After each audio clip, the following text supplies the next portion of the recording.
from Shea Stadium in New York. Tonight, the New York Mets battle their crosstown rivals, the New York Yankees, in the second midseason Subway Series. Mets Baseball 98 is brought to you by Brewery Fresh Budweiser, the official beer of Major League Baseball. By OmniPoint, 100% digital, 0% hassle. Call 1-800-BUY-OMNI. And by your local Chrysler Plymouth dealers.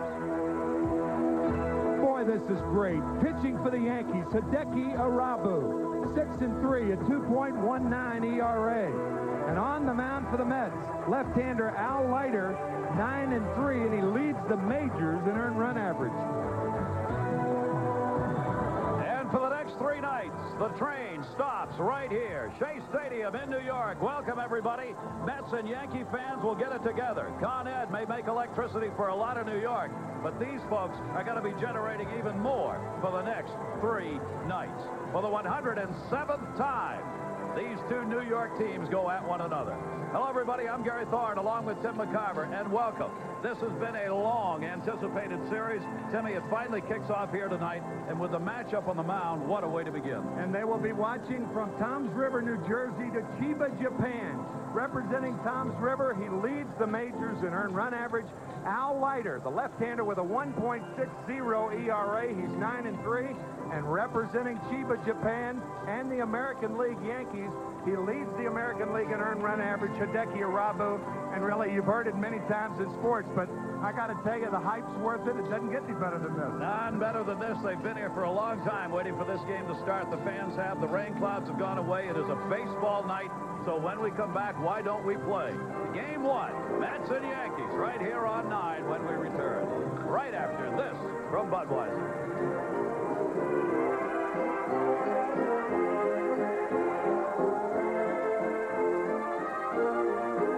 Our national anthem tonight will be performed by recording artist Brian McKnight. He is behind home plate and ready to go.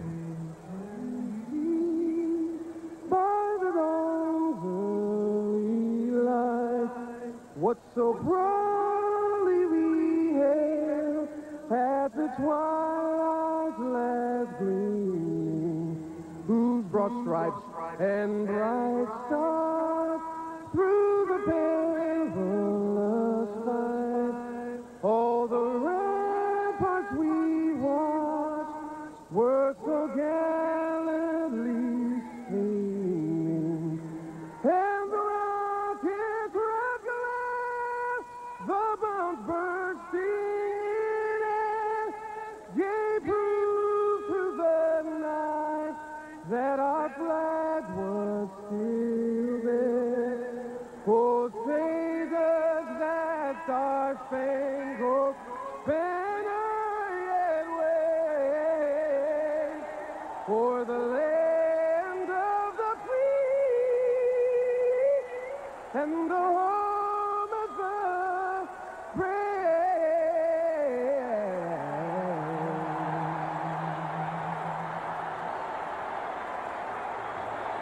Brian McKnight.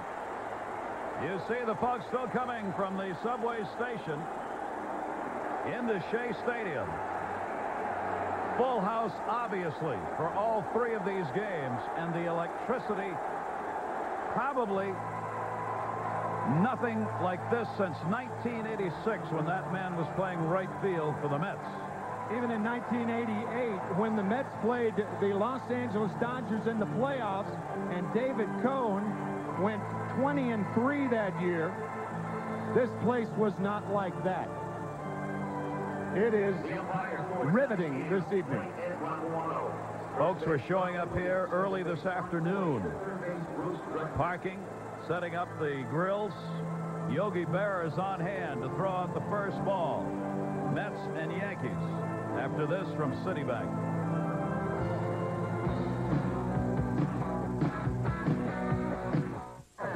Noise as the New York Mets take the field.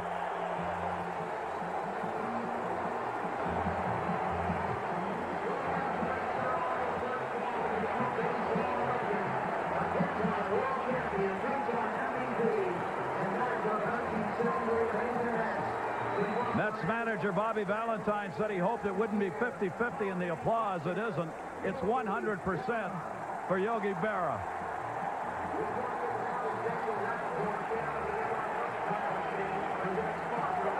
The great Yankee catcher and the only man to play and manage for both the Mets and the Yankees. Shea Stadium holds about 52,000 more than Yogi Berra Stadium, recently built over in Montclair, New Jersey. One of the most popular personalities in New York sports history, Yogi Berra. A great hand for him. As he leaves here, he's going to stay and watch the game. What a great pitching matchup we have for you here in tonight's game. For the New York Mets, their 32-year-old left-hander, Al Leiter. That earned run average of 1.60 is the best not only in the National League, but in the majors. And he will go for his 10th win tonight and his 7th win in a row. He is 1-3 lifetime against the New York Yankees.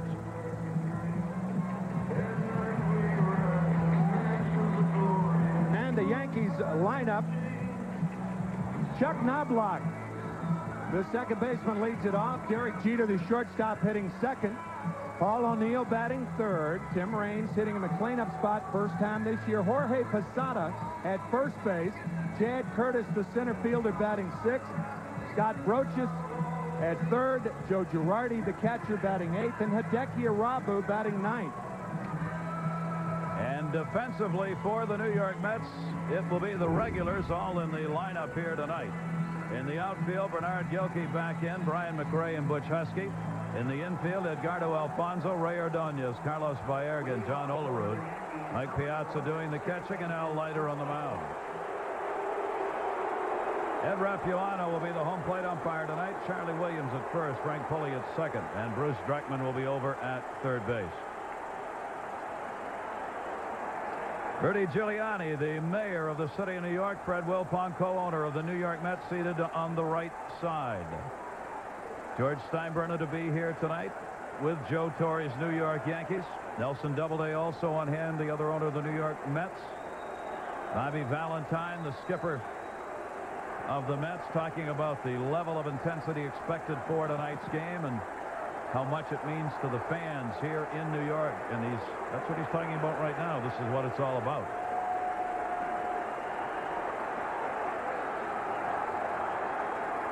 They are rocking. Al Leiter's ready.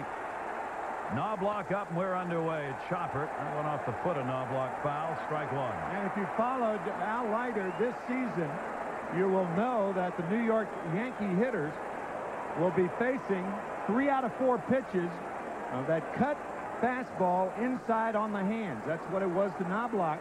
He is similar to Andy Pettitte, the left-hander who will start for the Yankees tomorrow. The biggest difference between the two, Leiter throws a heavy cutter, Pettitte throws a light cutter. Knobloch takes the fastball, just inside that time. Al Leiter has changed significantly the way he pitches. Andy Pettitte, Timmy was talking about as a comparison with that cutter pitch that is thrown. Leiter's gone much more to some off-speed stuff. Knobloch, left field. Gilkey's got room.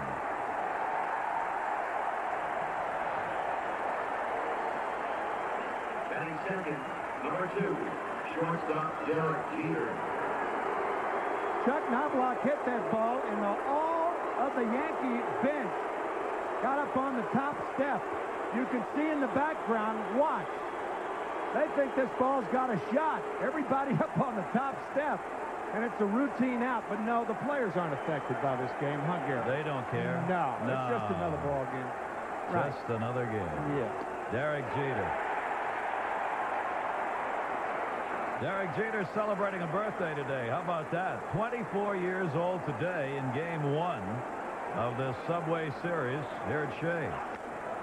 He fouls that one off the fist. Husky, a long run, will not get to it. A foul ball and a 2-strike count on Derek Jeter. And there's the birthday signs. Some of the fans on hand here today for Jeter. There are several things that are in dispute this evening, depending on whether you're a Yankee fan or a Met fan. The one thing that you cannot dispute is that there is one matinee idol on both rosters, and he's at the plate right now.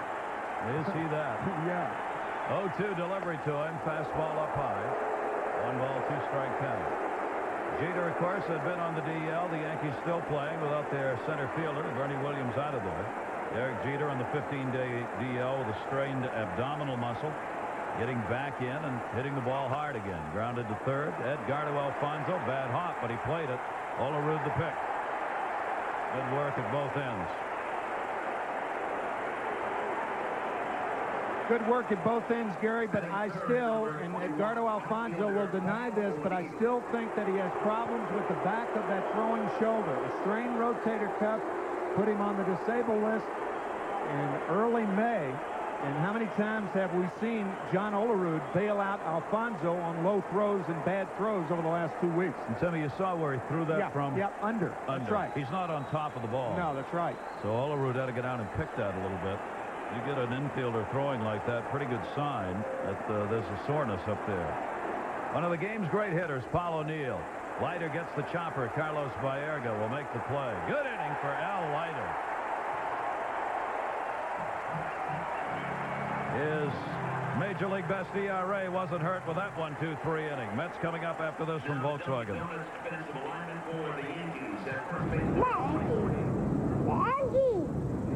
Mets!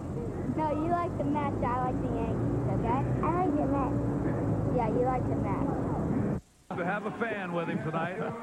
Could not say no to the bobblehead doll man from the other side.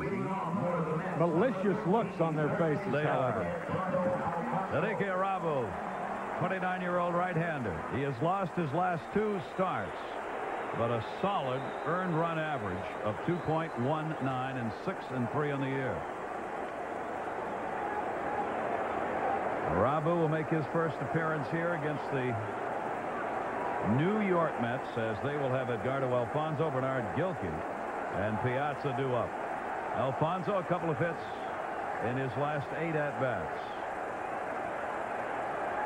And the fastball is there.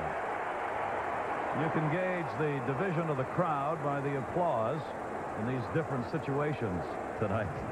It won't be hard to tell, because if they're here, they're making noise. Alfonzo with an 0-1 count. And the outside fastball that time. He doesn't chase. A ball and 1 strike on Edgardo. The Mets have never faced a pitcher quite like Hideki Arabu as far as his motion is concerned. It's a very unusual front leg kick that they have to get used to, and that's it. Alfonzo will foul that one off, no play. Almost like a rocking chair delivery when he takes the whole body back and then comes forward. It's similar to the unusual move that Sid Fernandez, the left-hander for the Mets, used to have. His leg hits the ground before the arm comes around. A lot of times the right-handers will be behind those fastballs of Arabu, as Alfonzo was then. A 1 ball, 2 strike count. Arabu with 60 strikeouts in 78 innings. And the 1-2 is fouled back again by Edgardo Alfonzo. New York Mets have all the regulars back in the lineup tonight. Alfonso's missed some time this year with injuries, and Gilkey, who had been out of there for a while, is batting in the number 2 spot here in tonight's game, hoping to get the bat going. 1 ball, 2 strike count on the Mets' third baseman. And the breaking ball fooled him badly, but he got a piece of it.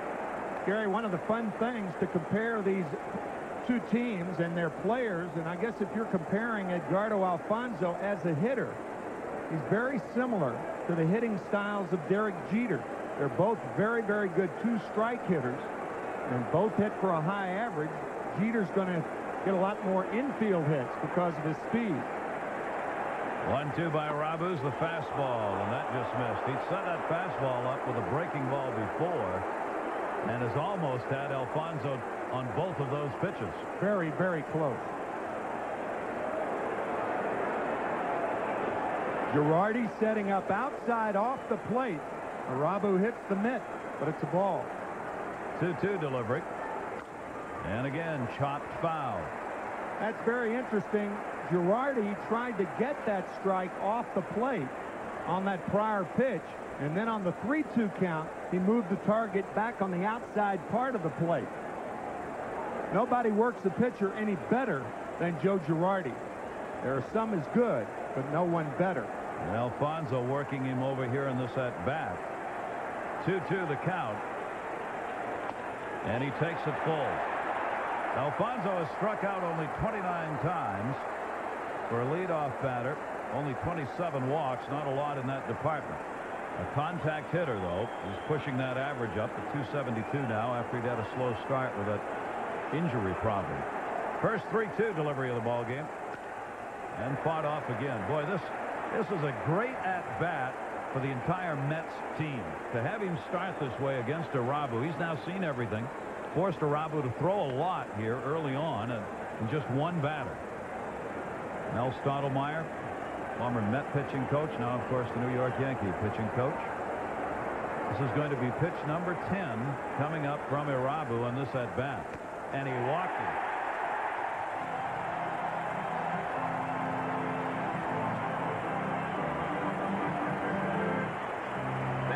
The rest of the Mets lineup brought to you by your Tri-State quality Ford dealer, Gilkey, Piazza, and John Olerud, followed by Carlos Baerga, the second baseman. Butch Husky, the right fielder, hitting 6th. Brian McRae, the center fielder, hitting 7th. Ray Ordonez, the shortstop, will hit 8th. And Al Leiter, the pitcher, batting 9th. Now, in situations like this early in the year, Gilkey has bunted. And the one thing the Mets want to do against Irabu is bunt. He is a poor fielding pitcher. 2 sacrifices for Gilkey. Did not show bunt there. Takes the fastball up high. Ball 1. Gilkey has had only 3 hits in his last 42 at-bats. Cookie Rojas, third base coach of the Mets. Irabu checking over at first here. Jorge Posada in. Tino Martinez is out. He's got a bad shoulder bothering him, so he's out of the game tonight. Gilkey not bunting, fouls it back, 1-1 on a fastball. For Bernard Gilkey, a certain desire that he wants to hit away, because he is tearing about not being in the lineup the other night as a starter, and then coming in a double switch and not getting to hit later in the game. It's in the 9th inning of the game against Baltimore last night. So he's got some fire in his eyes right now. He and Bobby Valentine are on a collision course. I agree with that. At this point, there's some real hard feelings, and for reasons I'm not sure about, but they sure are there. Yep. 1-1. Breaking ball. Gilkey not biting on that. Good stop made by Girardi. That curveball on the outside or low and away invites the hit and run right here. Nice play by Girardi on the short hop. I would think Bobby Valentine will turn Alfonso loose here. 2-1 count. Irabu's had 1 pickoff this year. He varies the moves. Runner goes. Gilkey. He's got a base hit into right field. Alfonso's on his way to third. O'Neill into second. Mets a rally in the first inning. Batting third, number 31, catcher Mike Piazza. In the Spalding guide, it says, how does a right-hander hit and run? Well, it's like this. Knobloch covering, ground ball right side, Alfonso to third.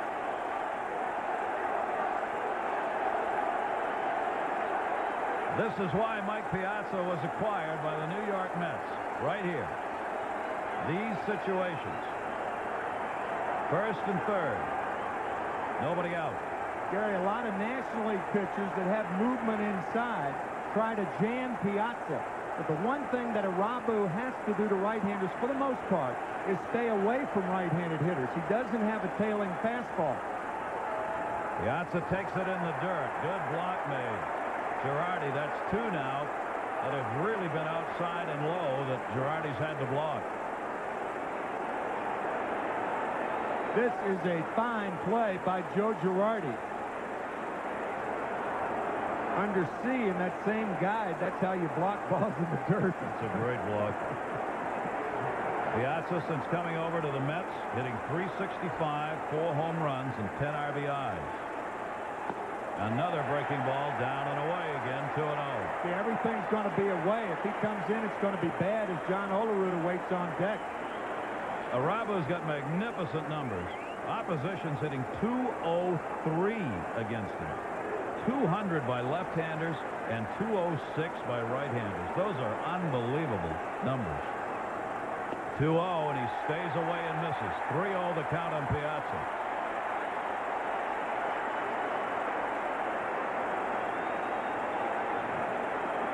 Arabu, a loser in his last 2 starts and only 3 innings against Cleveland. In his last outing, he gave up 5 runs on 6 hits and walked 2. He's walked them loaded.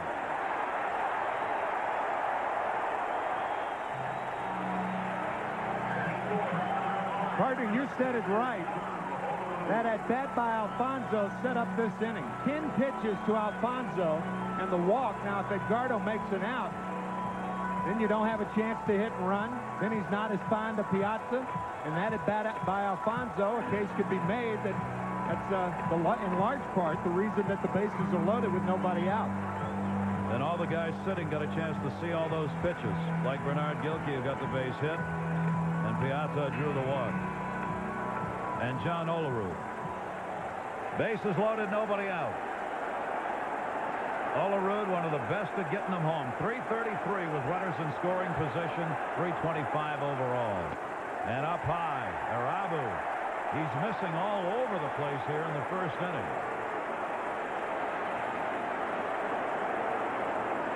13th start of the year, 22nd of his major league career. Ricky Arabu in trouble here with the bases loaded and nobody out.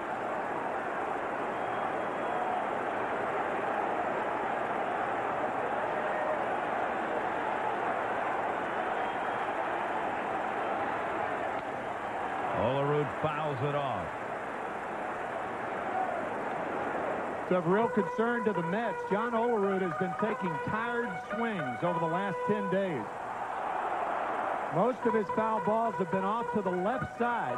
Even most of his fair balls have been off to the left side, as he has seen his batting average drop precipitously over the last 3 weeks. 146 since June 13, and it's not unusual for Olerud, who tends to tire mid-season. 1-1. Pass ball away. 2-ball, 1-strike count on Olerud. Yankees infield pulled around a bit towards the middle. Brocious, third baseman, has moved over towards short, leaving that left field line open. Jeter, the shortstop, has swung around towards second base as well. The outfield actually plays him a little bit to left. 2-1 count. Fouled it off. Arabu comes back to even the count at 2-2. See how the center fielder Curtis has moved to left while the infielders on the left side are moved the other way. Now the middle of the infield's playing for the double play. Play even more straight away. You don't have to cheat as much for a runner as slow as Olerud. You don't have to get to second as quickly. Piazza's slow, Olerud's slow. You don't have to worry about the takeout slide or the runner with the bat. John is hit into 5 ground ball double plays. 2-2, bases loaded. Olerud takes it. Off-speed pitch. Looked like a splitter. Joe Torre saying that pitch was just up a little bit. And as you see, Joe was right. 3-2. Nobody out. The interesting tonight, Timmy, Bobby Valentine said he had word from Cleveland, did not specify the party, telling him that Arabu was tipping his pitches. Valentine would not say what he knew and whether that was just a ploy to have Arabu reading about or whether he actually knows something. He wouldn't say. 3-2 the count again to Olerud. Towards second base, Knobloch. Jeter, the relay, in time, double play, run scores. Alfonso crosses, but Arabu gets a huge ground ball double play off the bat of John Olerud. Batting fifth, number 8, second baseman Carlos Baerga. Two big outs for Irabu right there. And last night's ball game, Carlos Baerga getting tips from Tom Robson, the hitting instructor, off of Scott Erickson, telling him to keep the shoulder in there. His next time up in the 4th inning. Make that the 9th inning. He gets a base hit to win the ball game. Now he faces Irabu, and he takes the strike. I asked Carlos about that tonight, and Baerga said, for the last week, I've not felt comfortable at the plate. My stance is too wide. That's why I wasn't driving it up the middle. This one goes to Knobloch. He makes the flip, and Irabu a big comeback. The Mets will pick up 1 run on 1 hit, leave 1 on, and for Irabu, take a deep sigh. Back after this for Infinity. Entire post-game story on the Battle of New York. Plus, the Cadillac NFL Golf Classic and some of the more bizarre moments in sports. Sports Scene 9 coming up after the game. I believe in the 98 Mets. Show up at Shea for Saturday Night Baseball on July 11th. All fans will get a free sports bag courtesy of Fox Sports New York. Be here when the Mets take on the Montreal Expos. For tickets, call 718-507-TIXX. That's 718-507-TIXX. Show up at Shea for Sports Bag Night, sponsored by Fox Sports New York. When are you disappointed to score a run? When your cleanup hitter hits into a double play with the bases loaded and nobody out. 3-2 fastball on the hands. Olerud is jammed. Easily turned by Knobloch and Jeter. A huge play for the Yankees early. Leiter back to work. 1-0 lead. Tim Raines up, and he fouls it off. No designated hitter tonight, of course. Darryl Strawberry had started a game in left field in the last series against Atlanta. Strawberry, of course, here tonight. He missed the series last year because of an injury at Yankee Stadium when they played the Mets, but he's not in the lineup tonight. Leiter comes inside. He'll be in the lineup tomorrow and Sunday against the right-handers. Bobby Jones tomorrow going for the Mets, and Masato Yoshi on Sunday night. No way you're going to start Strawberry against a left-hander like Leiter. And he can't wait to play. But not against Leiter. No, he is excited about coming back to Shea.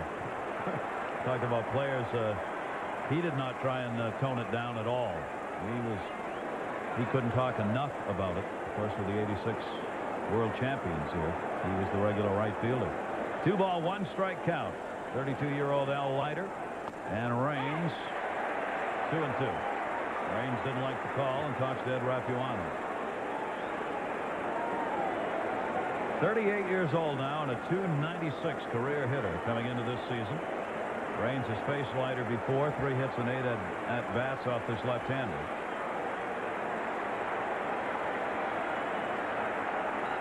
And the 2-2's away.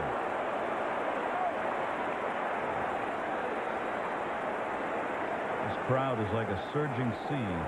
Waves of sound around Shea Stadium here tonight, as it will be all weekend. 3-2 delivery to Raines. He's got a base hit.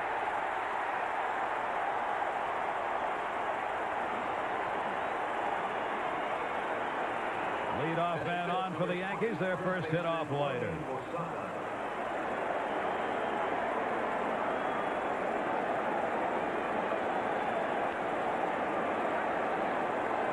This ball down in the strike zone, middle of the plate, hammered to left field.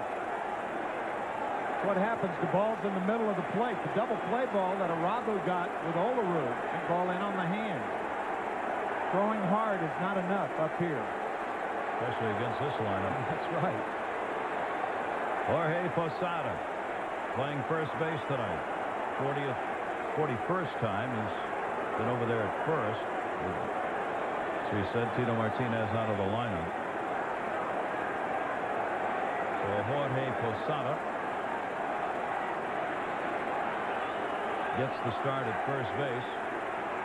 of the 40 winter ball experiences there, and now gets to try it at the major league level at first.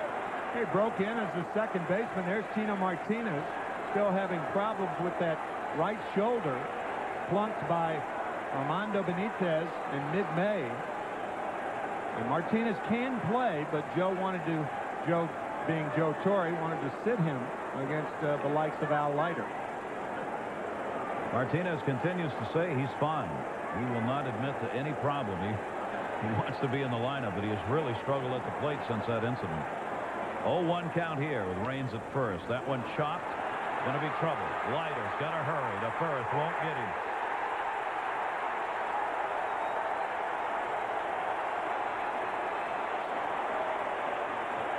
Posada with an infield single.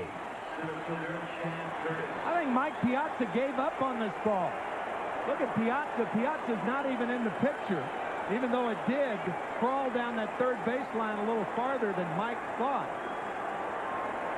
But usually you do see your catcher go after a ball like this. He may be waved off by the pitcher. Al Leiter very deliberate in going after it, and Posada, who runs fairly well for a first baseman. Very well put. Thank you. If he was catching, you wouldn't have said that. No, That's right. 1-0 lead for the Mets. Yankees threatening here in the second inning. Chad Curtis, 4 for 19, lifetime off Leiter. They come in at the corners, and the pitch is taken inside for a ball. Mets defense jumping. Olerud started in. Alfonso a couple of steps in and played it halfway.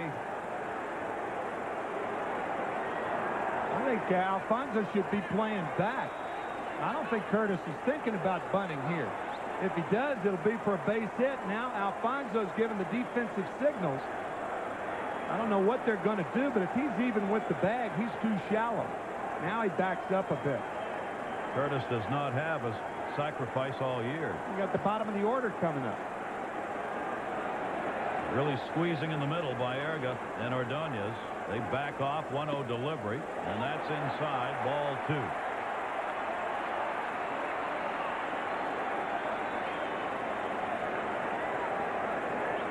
Ron Zimmer, the bench coach there with Joe Torre, his favorite chat partner.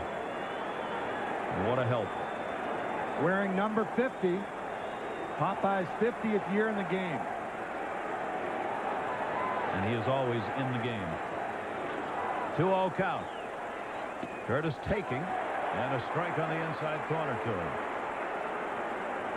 Curtis hitting only .235 against left-handers. He's getting these starts, of course, in center field. The all-star center fielder Bernie Williams is out of there. A big opportunity for him to help the Yankees here in this situation at this point of the year. 53-19, best record, of course, in all of baseball. Both home and on the road, number 1 records. 2-1. Fouled off 2-2.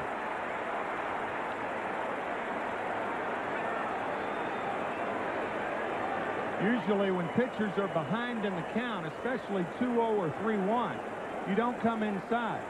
Those hitters can open up on that pitch. They look for the ball in there. But Leiter doesn't change his style regardless of the count. When he's ahead, he comes inside. When he's behind, he comes inside. Leiter's got it even up here, 2-2. Raines at second, Posada at first. Nobody out. And we'll have to wait. Backing out of there is Curtis. Both these teams come into this series on win streaks. Yankees have won their last 2, and the Mets have won their last 3. Both doing real well in interleague play. 8-2 for the Yankees, 7-3 for the Mets. 2-2, long look back by Leiter. Full count.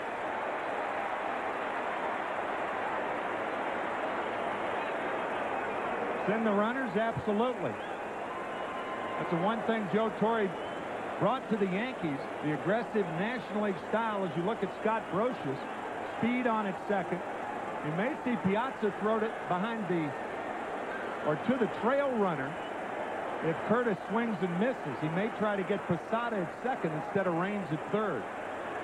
Baerga, you see the second baseman is covering here with a right-handed hitter up.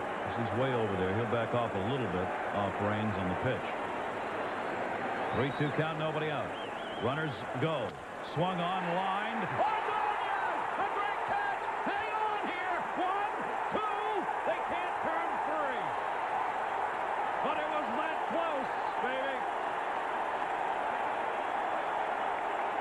Had Jorge Posada gotten the sign at first base, it's a triple play.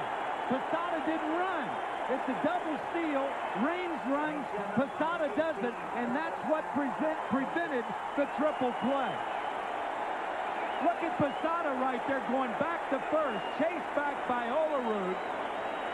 Remarkable play by Ordonez. Look at Raines taking off. Again, the same play. And because the catch was so incredible, Ordonez wanted to make sure of the runner at second base because he wasn't sure how far Posada was getting back to first.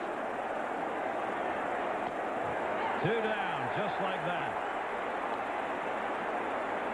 Last time the Mets had a triple play back in 1989, and they were really close right there. Ray Ordonez continues. Magnificent play at shortstop. Scott Brocious, 1 ball, 1 strike count, 2 down. Posada still on at first. The highlight reel continues to grow. I'm not sure that Ray had possession of the ball with that index finger and middle finger when he went to throw initially. And then he wanted to make sure because he could see Raines in front of him. And he took the easy play at second base without realizing that had he thrown the first time, they get the triple play. Posada at first base. Wow. Leiter with a 1-2 count here. Fouled straight back by Brocious, the Yankee third baseman. So we've had 2 big defensive plays made in this game already. The Yankees against the Mets on that double play that Olerud hit into in the first inning when the bases were loaded and nobody out. And now this one, a double play with 2 on and nobody out. Brocious, a 1-2 count. Not holding the runner at first on the bag. Up high, 2-2. Al Leiter has not thrown an off-speed pitch in this ball game. All fastballs. You know, you got to believe some of that's coming because he knows the scouting report of the Yankees has said a lot about the off-speed pitches he's used this year. Trying to mix it up a little here early on. Perhaps. 2-2 fouled off. Because we've seen him start games where he's almost thrown entirely off-speed stuff. His last start, as a matter of fact, first time through the lineup against the Florida Marlins, he featured straight change and curveball. And then the second time through the lineup, it was not one of his better outings, even though he gave up only 2 runs in 7 innings. But then he went to the fastball. 2-2 delivered to Brocious. He got him.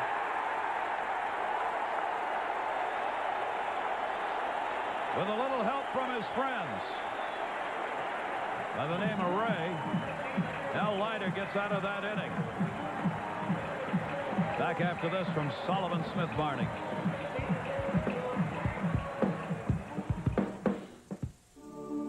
Exciting. I really can't believe I'm going to get to meet the mayor of New York City. All this because I have a new TV show on UPN. I wonder if he'll let me sit in his chair.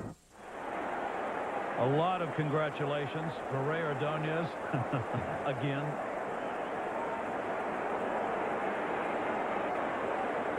And that's the reason right here. What a catch. Butch Husky leads it off against Arabu. 1-0 Mets. Gary, when you're seeing that whole play develop, you're knowing the runners are going to run. When you don't see Posada run, you assume he missed the sign. Well, on that replay, Olerud. Husky drives it to right field. Paul O'Neill. Olerud going behind Posada. That is the play designed by the Mets to keep that runner at first close, but it backfired on the Mets then because had they not used that play, then it's a triple play. We thought he missed the sign. He didn't. He goes back because of Olerud's faking him back. And then he's not close enough to second and is close enough to first to get back. Wow. Ryan McRae on the off-speed pitch showed bunt, takes a strike. Regardless of what players may have said prior to the start of this game, the first 2 innings of this game are being played like Game 7, 9th inning World Series. I mean, it's already been a good series. Yeah, already. 0-1 is in the dirt. A 1-ball, 1-strike count on Brian McRae. 2 for his last 7 for McRae, the switch hitter for the Mets. Very late breeze blowing here tonight after some very light rain went through late this afternoon. Neither team able to take batting practice or fielding practice before tonight's game. Probably for them just as well, with 9 billion people on hand to interview them. Bobby Valentine said average is the last thing you should look at in evaluating a player's offense. He said that tonight, and he was talking about Brian McRae. Yeah, I don't know if I buy that. When you consider the Mets' difficulty in scoring runs, how can you say that about the Mets' offense? You know, perhaps you can say that about the other areas in McRae's offense, but not about his average. And also, to me, average generally is a pretty good indicator of what those other numbers are going to look like. It's at least some kind of indicator. I mean, come on. Yeah. 230 batter? Come on. Not admire a guy taking up for his team, but I mean. 3-2 still. Here, the Mets last night were 2 for 22 with runners on base. But it's, you know, if Bobby abides by that, well, then it's the average that's not that important. And come on, Bobby. It was a W, but you don't want to win. You won't win many like that. No. 3-2 again, fouled off. Rabu has walked 2, hasn't struck anybody out.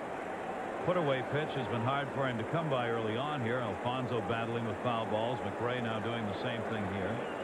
1 down in the second inning and nobody on. Ordonez to follow Brian McRae.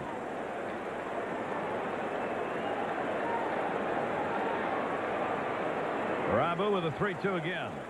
And he walked it. That's 3 walks already given up by Rabu. Batting eighth, number 10, shortstop Ray Ordonez.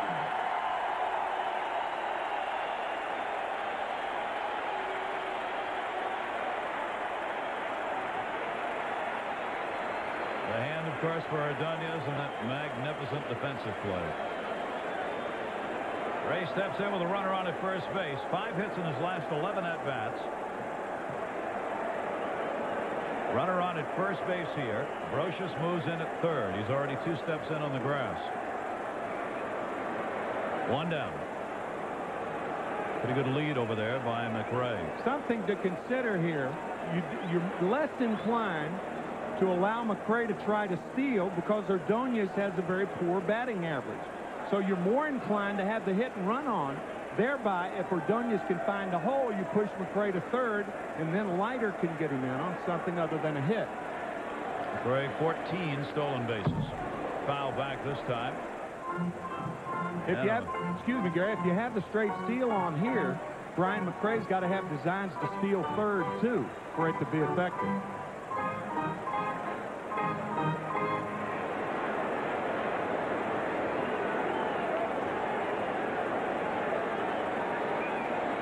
One strike count on Ordonez. It'll back Brocious up now on that swing. He goes back even with a bag at third.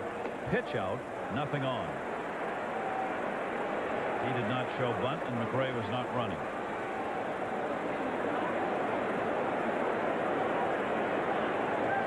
See Bob Apodaca behind Brian McRae there. Mookie Wilson still away with his family.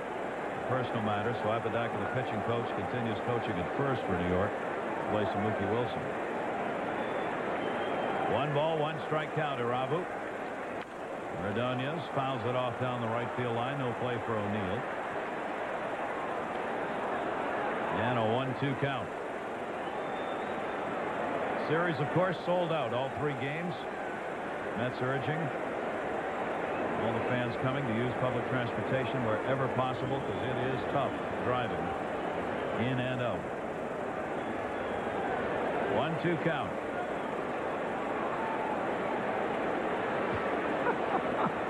Can't we all get along?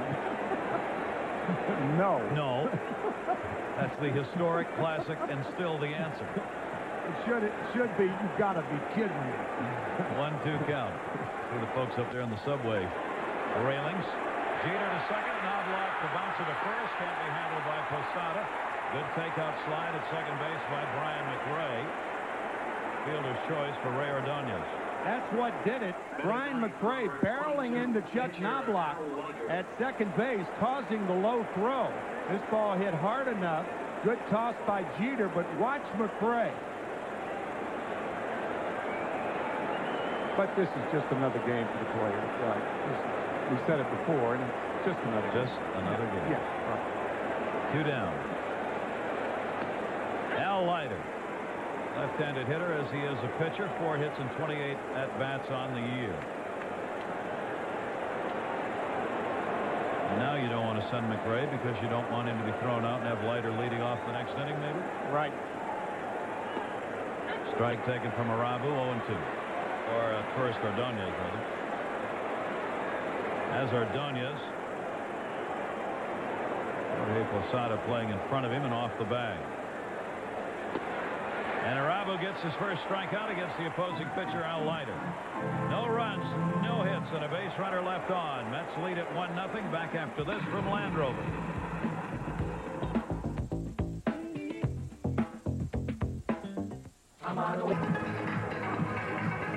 The Yankees down 1-0 here in this ball game as we go to the 3rd inning. A couple have been left on by the Mets and one by the Yankees.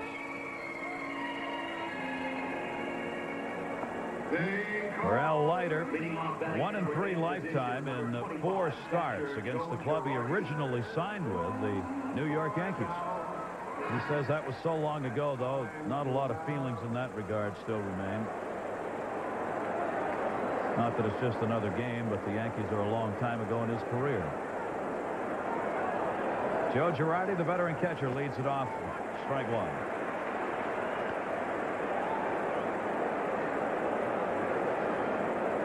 Seven for his last 17. For Girardi, Arabu will follow, and then the top of the order, and Chuck Knobloch due up.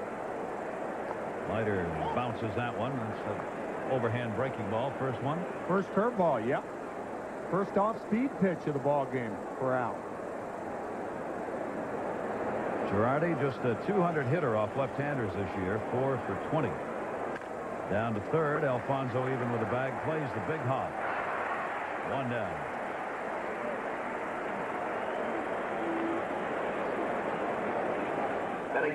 In pinstripes, and it wasn't for very long. He was 7-8 with the Yankees from 87 to 89.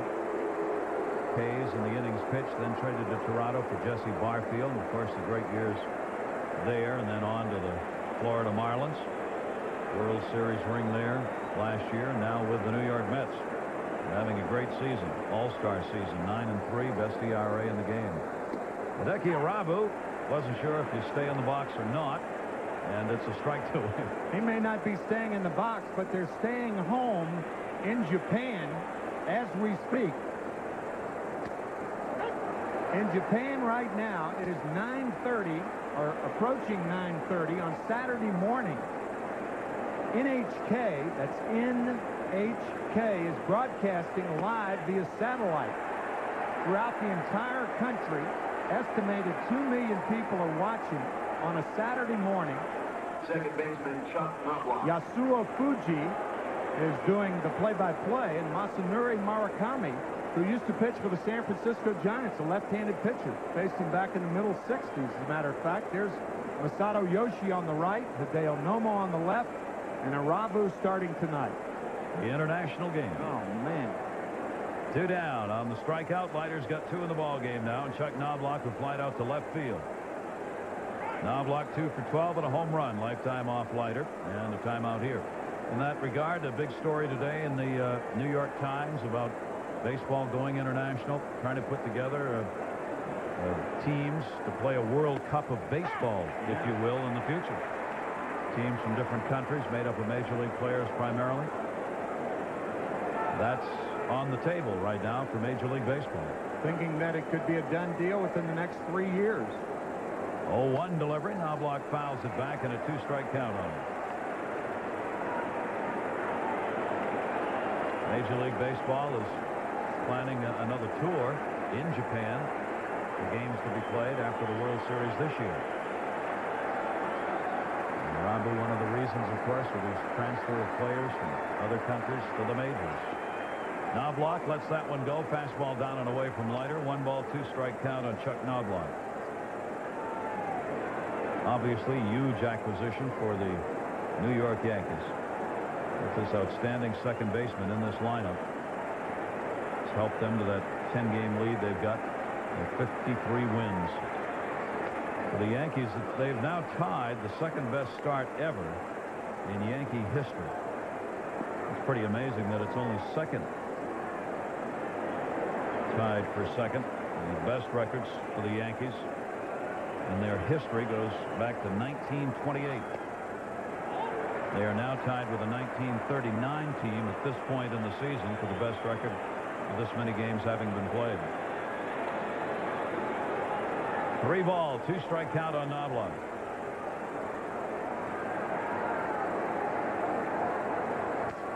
That one, a broken bat, foul ball outside of first. And Knobloch will go back and get some new lumber.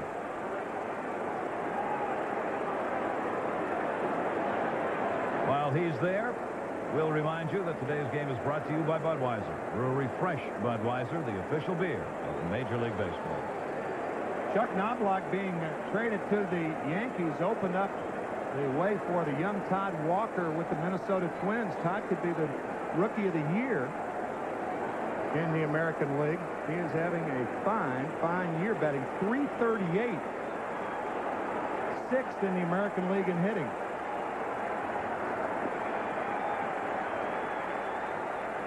Three-two count again to Knobloch. And he walked him. First walk given up by Leiter. Comes here in the third inning with 2 down. Shortstop, Derek Jeter. The Yankees certainly are not the Bronx Bombers anymore. I wouldn't call them the Bronx Walkers either, even though they do lead the American League in walks. And who is Keith Hernandez? What's that guy's name to the right? Wasn't he on, was it MASH or? How could he afford a ticket to get in this game? He's got that card. Oh. I guess Keith picked up the bill tonight, right? Jerry Seinfeld. So Hernandez is right. Derek Jeter hitting .312. 2 down. Yankees with a man on at first base. Jeter grounded out his first time up. Jeter, big numbers against left-handers. 409 against southpaws. That is the second highest average against left-handed pitchers in the American League. He's got a runner at first base, and Leiter will make the soft toss over there into John Olerud. I think Knobloch, as experienced a base runner as he is, he has 20 stolen bases this year. He's not going to fall prey to the Olerud fakes. What he's doing, he's moving beyond Olerud and watching Leiter. You can see him look back right there. Said he was beyond him. Actually, he was behind him then, but kind of peeking around.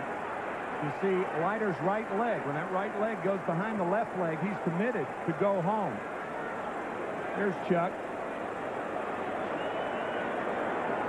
That play is designed to block the base runner and his view of the pitcher. Knobloch with those 20 stolen bases. One of the reasons these Yankees are second in the league in stolen bases. Pitches down low, and Derek Jeter ahead on the count now. 3 balls and no strikes with 2 down here and a runner on. 1-0 Met lead. There's Paul O'Neill on deck. I think Joe Torre will let Jeter hit here, and Derek will try to look, if he is hitting, for a ball down and in so he can golf it. There it was. Fouled it off, 3-1. Testing Newton's law, Don Zimmer. Derek Jeter trying to jerk one off Al Leiter. That ball down and in, and he fouls it off. Some pretty good motion down and in. Don Zimmer made a nice play. 3-1 count. Knobloch, 20 stolen bases off first, not going. Inside. Strike 3 call. Or strike 2 call. Jeter thought he had ball 4. He was on his way down.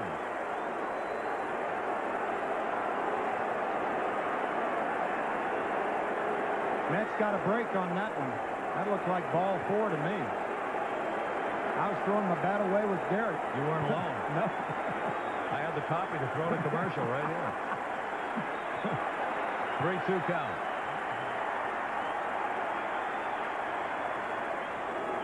Back he goes. Ricky Henderson still leading the American League with 32 stolen bases. Knobloch is 7th with 20. Olerud stays in front of him here.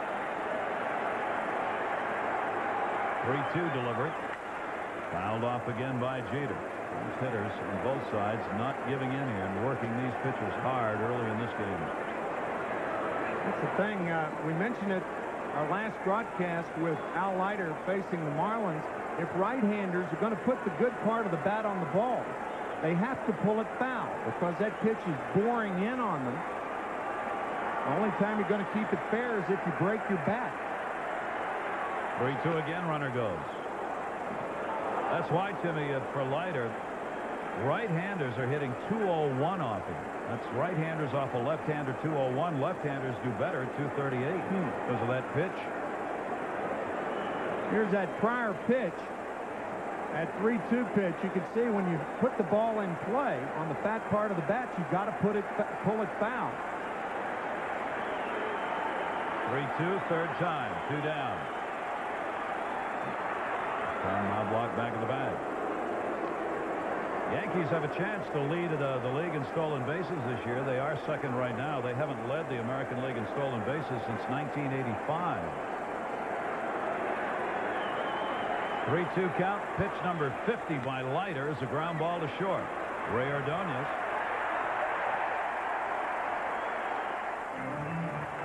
No runs, no hits. Base runner left on. Mets lead it by a score of 1-0. Back after this from Chrysler.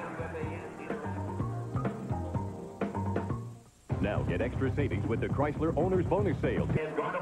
Here's what we were talking about with Derek Jeter. Remember the ball he pulled foul on that 3-2 count, that ball boring in on him.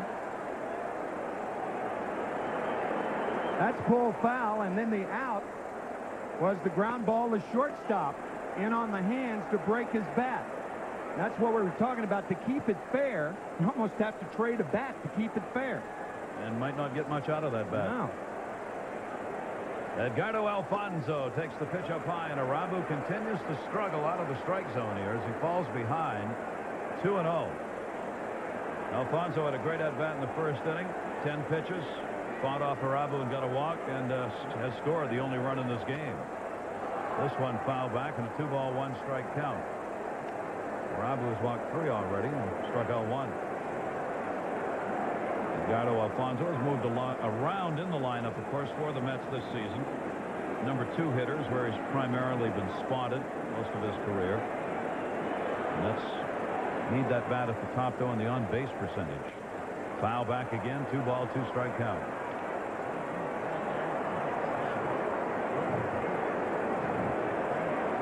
Two-ball, 2-strike count. Yogi Berra just walked in, and that's my heart just flippity-flops on that one. What I was impressed with was Yogi's throw to home tonight. I'm Yeah. telling you, what a cannon you still have. Oh, you were too? 2-ball, 2-strike count. I'll tell you what impresses me even more. Did you hear what Yogi just said? I said, how's the book going? 4th printing. Wow. 4th in the New York Times bestseller list. So it's more than 4 More printings. than 4 printings. Holy cow. I'm telling you. Everything. All I know is they're selling yours at Shea Stadium and not mine. 2-2. St. Louis, Tim. I signed 3,000 books. Is that right? 3,000. Yeah. St. Louis. It's worth it, though, wasn't it? Yeah, well, I got to see the family and all Yeah, that. that's That great. was good. Oh, that's Good home. wonderful. Took them out to dinner on the hill. I bet you went to Dominic's. No, we went to Diaz. Zia's. Diaz. All right. Yogi growing up on the hill in St. Louis, down the street from Joe Garagiola. Across the street, sorry. 2-2. And strike 3 call. Arabu gets his second strikeout. Yogi correcting me quite promptly. Very promptly. I'm staying out of this conversation. You're learning this, hey, you're learning the television business. There's enough of them, I'll tell you that, boy. What a thrill it must be to come back to Shea under these circumstances. Yeah, well, after 25 years, it's pretty darn good. You know, a lot of guys think I did it because of Steinberg. It wasn't. It was 25 years. Got manager. We won the pennant. 1973. Right. And see, they asked me to come out opening day over here to throw out the ball, but I couldn't make it. I had something else to do. You were writing a book? No, not that part. No. That book was already written. Book was done, right, yeah. I gotta ask you a serious question about that. How much does it hurt you not to be going back to Yankee Stadium? Oh, I don't know yet. I couldn't tell you. Really, you don't know yet? No, not yet. No. Well, does it hurt? That's a very good question. Not right now it doesn't. Maybe one of these days I might surprise a lot of guys. I don't know. But right now, I'm happy. I'm neutral in the game tonight. Like to see a good game. Really good. You're seeing a good game. So, what a breaking ball. Oh, mercy. Gilkey caught looking and the knees buckled. Strikeout number 3 for Arabu. Ralph Kiner used to call these jelly legs right here. And boy, those legs turned to jelly. Yeah. That was a nasty breaking ball from Arabu. not bad. You caught It's a little bit of a hanger, though. He could have swung with that. 2 down, Mike Piazza. Jeez, you are a hard critic, Yogi. No, Yogi's finding out that just like we all find out, it's much easier up here. Oh, yeah. Well, actually, I love when the ball hung inside. You liked it. You liked Like it that. inside, yet you Yeah. liked it high too, didn't you? Well, When you say- anywhere in that area. Try me. In other words, anything you could reach, right? Yep. Off the bat of Piazza. We talked earlier that Hideki Arabu could not come inside the Piazza because he doesn't have that sailing fastball, but he came in then. How many times have you been to your new ballpark? 2 times. Two times I'm already? going out to the new park Sunday. We're giving hot dogs for 50 cents. Oh, that's great. Oh, that's wonderful. The museum's going up real good, too. I'm real happy on that. Love that. Yeah. Chopper towards the middle. Jeter over. Gobbles it up. Both of them. Pretty good, Yogi. He can play, can he? 1, 2, 3 inning. There's Yogi throwing out that first pitch. Threw it just like a catcher. Way to go. We'll be back after this from Dodge. Bryce, Giants and the Jets play here August 20th on UPN 9. Well, the series has already lived up to the anticipation. The Mets have the 1-0 lead. First inning run coming on a double play ground ball. Arabu and Leiter battling each other. Those are the numbers through the first 3. We go to the 4th inning. Gary Thornton, Tim McCarver, Jerry Seinfeld, Keith Hernandez, and Yogi Berra. I saw Keith tonight when I come in. He said he couldn't get a seat. He had to call Jerry. I should have called you. Paul O'Neill. I got my whole family over. All my grandkids are over there and everything. Tell the people now who you practiced with for that first pitch tonight. With my granddaughter. I love that. Lindsay. Lindsay? Yep. 1-0 count on O'Neill. And that one ripped a shot to center, base hit. 5-game hit streak for Paul O'Neill now. That's a great adjustment by O'Neill. You may remember he was jammed the first time up and grounded weakly to Carlos Baerga. This is a similar pitch. Watch how he brings the hands in, head down, and hammers one to center. Well, what a hitter he has been for the Yankees. Oh, yeah, he's been a good hitter. He's coming along real. He started off slow, but he's coming along real good. Year after year, he puts up great numbers. He's a .287 career hitter coming into this year. Now the Yankee and Met fans start their own battle here in the stands. Raines had a single his first time up. Strike 1 on Tim Raines, hitting at .288. He keeps going. 38 years old, and it runs in the family. The Baltimore Orioles have just signed his son, Little Rock. He's hoping he can hang around long enough to play a baseball game with his son. 1-0 count on Raines. Leiter. Outside corner. I was looking up at St. Louis in Minnesota. I thought maybe McGuire's got a home run over. That's a good ballpark to hit in. At Metrodome in Minnesota. Minnesota over the Cardinals, 1-0 in the top of the third. Can you believe the home runs, Yogi, that are being put out by everybody? Boy. It's unbelievable. But Sosa, what you got, 20 in a month? Yep. 0-2 delivery. Raines takes it. McGuire with 35 home runs. Sosa with 32. And Ken Griffey Jr. with 30. There might be 3 guys hitting 60. Maybe.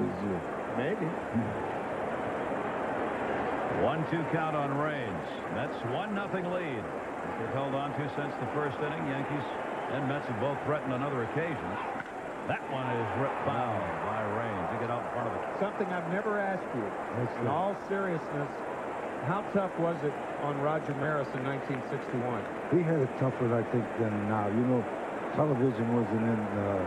He was getting wake up in the morning at 3 o'clock. Writers calling him up, and he just couldn't handle it then. You know, he didn't know that many people, writers going to be around television. Olerud's got to make a play, and he'll get the runner at first. Raines, O'Neill goes to second. Did Rogers' Yankee teammates, of which you were one, did you know it at the time that it was taking its toll, that it would ultimately prove? Well, yeah, a little bit. But then Roger got all right. Mickey and Roger were very close. I'm not kidding. They were very close. Like, we were pulling from both of them. We didn't care who. Mickey had 54, right? That's right. We wanted to win the pennant. We didn't care who hit the home runs. And they pulled for each other. They really did. And Roger was a good ball player. I'll say. Jorge Posada, runner at second base. Yankees with a chance here to get this ball game tied up. 1 down. A lot of people think because he had 61 home runs that he was a one-dimensional ball player, but he could throw. He always threw to the right base. Run for a big man. Go from first to third. Very good. And always hit the cutoff man. Good outfielder. He was. O'Neill off second base. And that one's going to be a base hit up the middle. Ryan McRae up with it. O'Neill around third. This game's tied at 1. Jorge Posada, the RBI.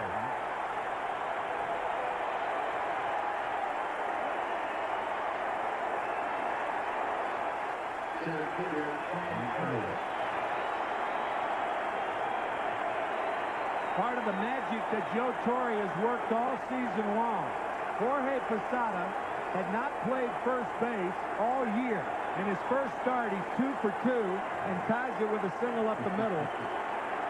Everything Joe does is working this year. So far.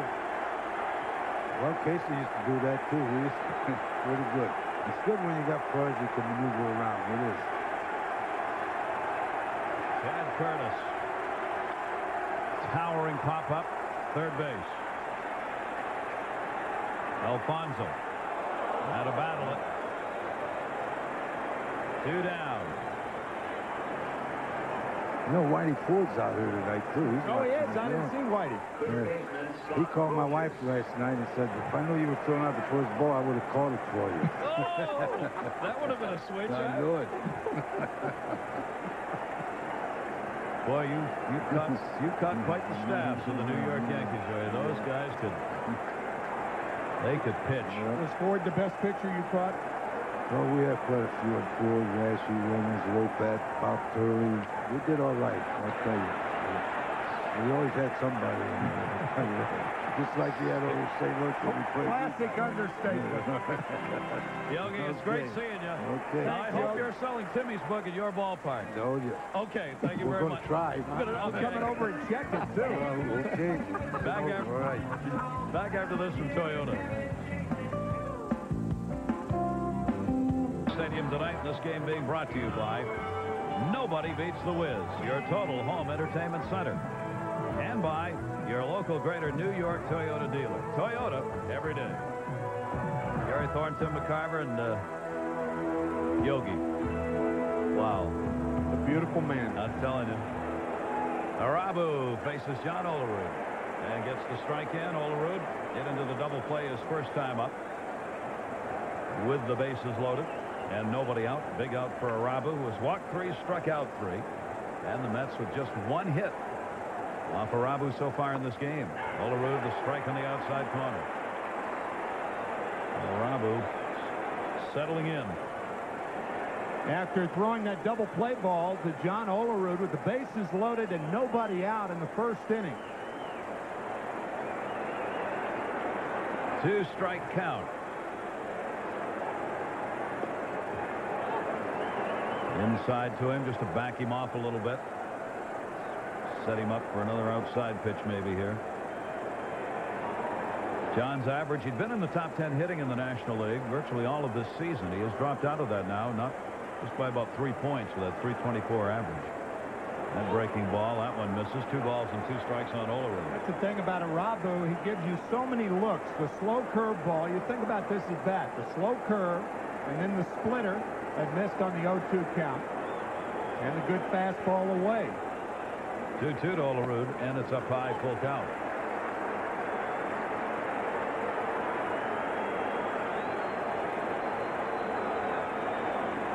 He can be his own worst enemy with the walks. I mean, with those averages we told you about, there aren't going to be many hits off him in a game when he's pitching. 3-2, he gets Olerud. Second baseman, Carlos Baerga. 4 strikeouts.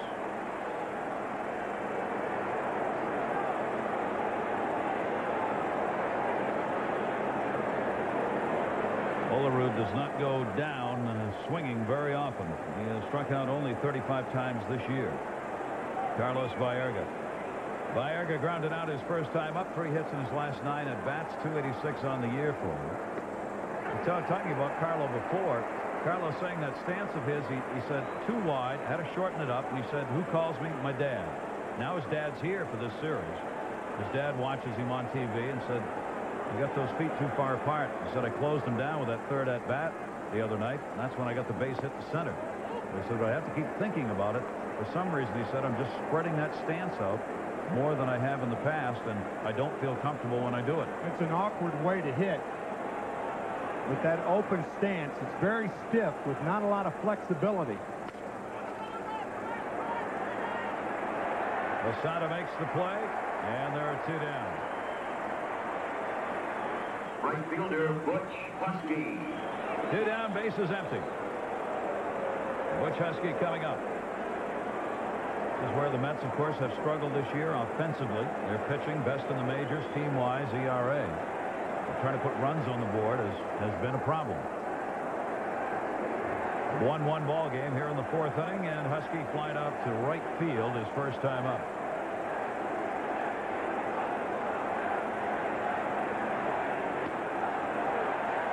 Going for the down, strike 1. That's why that first inning was such a killer for the Mets. They do not have many innings where they load the bases with nobody or 1 out. When they do, they have to capitalize because of the infrequency of having innings like that. Chopper to short, Derek Jeter, the easy hop. And Arabu retires the side in order. That's 8 in a row now. He is set down, 9 if you count the fielder's choice. 1-1 back after this from Dunkin' Donuts. The people doing the battle. Sports Team 9 is coming up after the game. 1-1 ball game, 5th inning, a hot, humid baseball night, and a reminder that on August 20th, the NFL comes to UPN 9 when the Giants and the Jets collide in preseason action live from the Meadowlands. It is that time. You folks can turn to UPN 9 for every play as these 2 teams battle for Big Apple bragging rights. The Giants and the Jets, Thursday, August 20th at 8 o'clock right here on UPN 9. Joe Girardi. Turn, got hit. Tried to turn away from that and couldn't. So the leadoff man on again for the Yankees. That's the 3rd of 4 innings they've had the leadoff man on in this game. That's the 7th hit batsman by Al Leiter this year, and that's one of the problems with that cut fastball, because in order to be effective, he has to keep it inside. And this ball tails in too much to Joe Girardi. Joe tries to get out of the way. Looks like it hit him on the left shoulder. And Arabu up there to bunt. So Leiter now faces Arabu. Obvious bunt on here. Struck out his first time up. try and catch Girardi over there. You may note, see those uniforms? Mets, no names. Just like the Yankees. Mets usually have names in the back of their uniforms. These are new uniforms. Que pasa? Que pasa? Nelson Doubleday, co-owner, likes the tradition of no names. Wanted foul. So the Mets got new uniforms for this series of the Yankees and took the names off. Girardi will come back. 1 strike count on Irabu.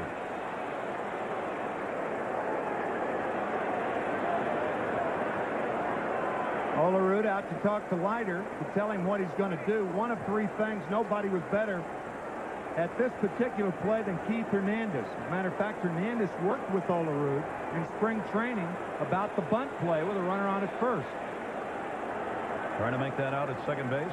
That's one of them, and Leiter almost threw it away. We talked about that roving target created over there. And Olerud's moving around. So he's looking at Bruce Benedict now. This is 3. So it's the third one.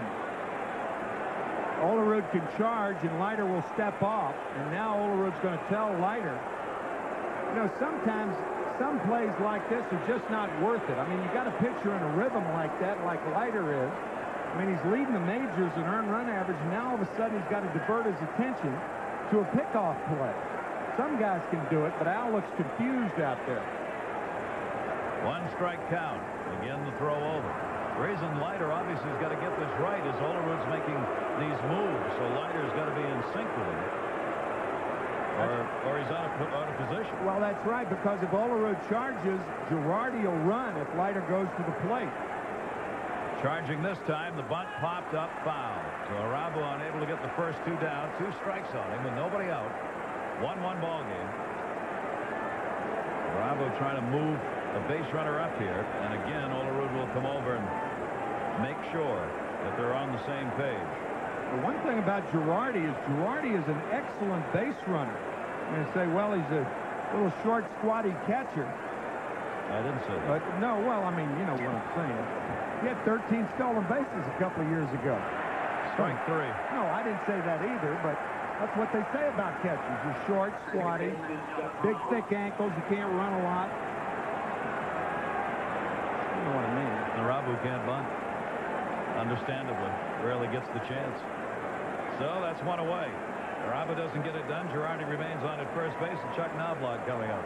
Barrel of the bat under the ball, and you're going to pop it up. And he did. Now Knobloch, who has walked and flied out to left field. Irabu unable to help himself. Olerud will still stay off at first base with the right-handed batter up here. And that cutter's on the inside corner for a strike to Knobloch.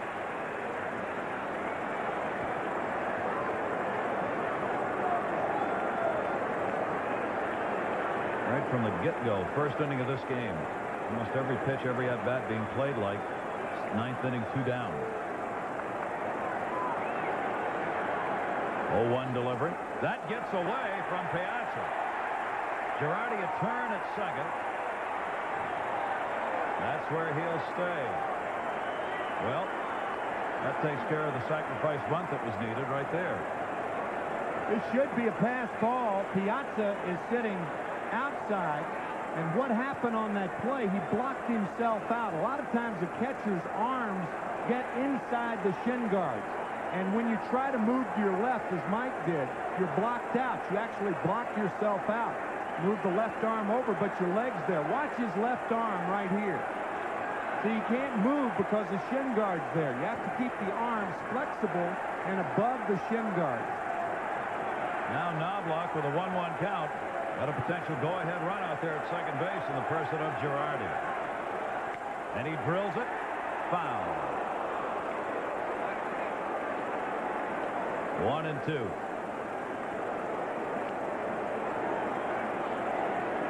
Knobloch at 276 with runners in scoring position for this Yankee team, which is second in runs in the American League. Great balance on this ball club. Second best ERA in the league. Second in runs, second in average. First and fewest home runs surrendered. That's why they've got All those W's. 1-2 delivery. Up the middle. Leiter couldn't get it. Base hit. McRae coming. Girardi makes the turn. He'll score. No play at the plate. Yankees lead 2-1.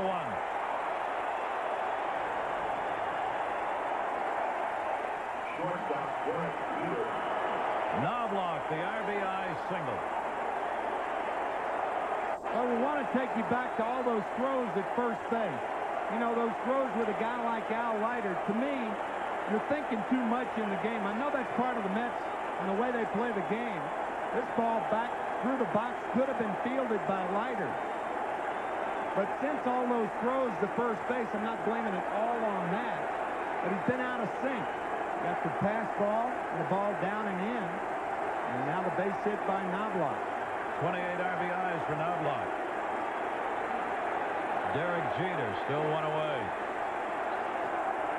And the cutter missed inside. Ball one. That will bring Piazza out to talk to Leiter, maybe trying to settle him down a bit.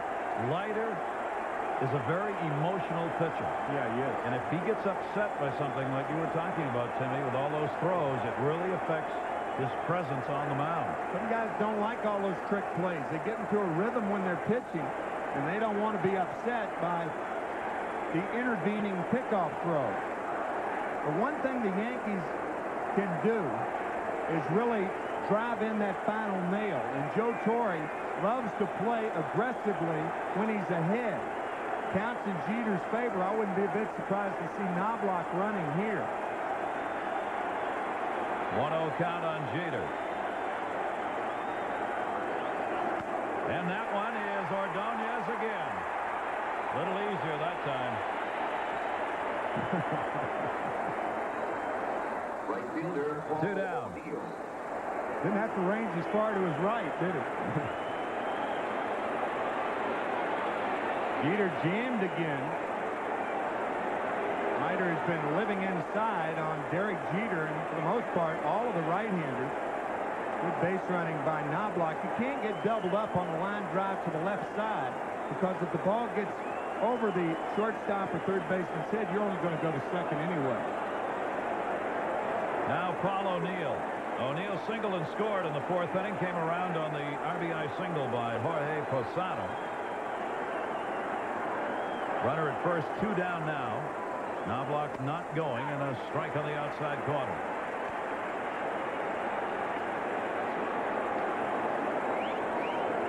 See Ray Ordonez, shortstop, way over there, almost behind second base.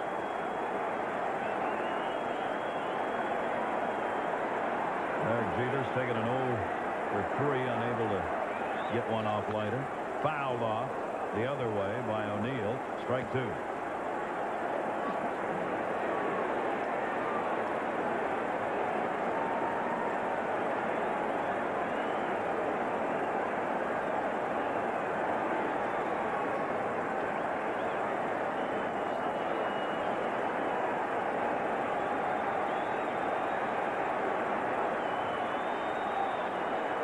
Two-strike count.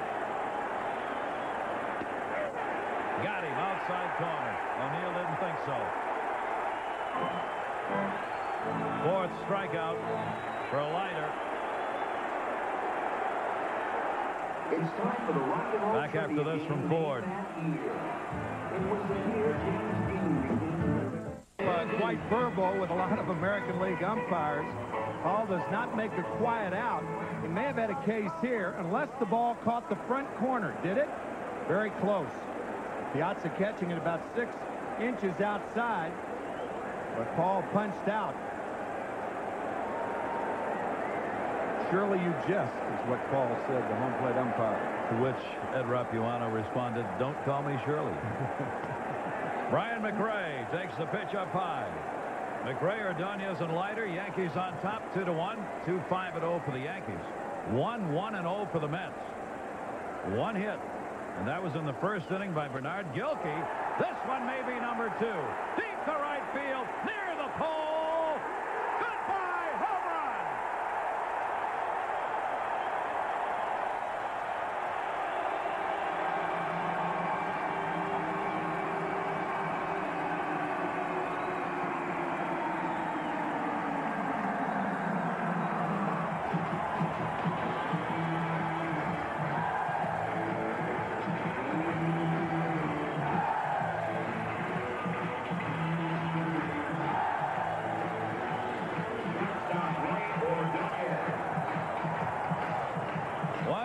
the bat. Brian McRae ties this ball game up.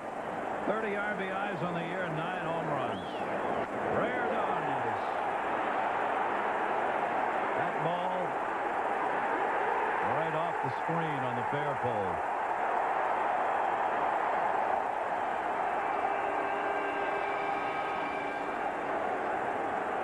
Oh, 1 to Ordonez.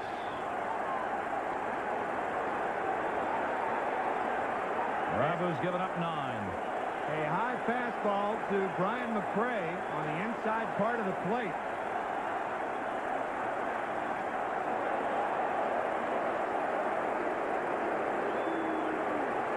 The 9 home runs off of Rabu, 6 have been hit by left-handers. And McRae got his left-handed, the switch hitter. 8 of his 9 from the left side. Pop foul by Ray Ordonez and a 2-2 count on the Mets shortstop.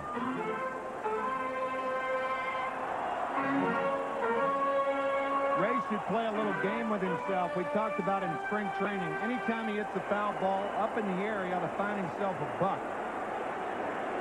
Got to stay on top of the ball in order to be a good hitter. Particularly a guy like Ray Ordonez, who is a high ball swinger and not a high ball hitter.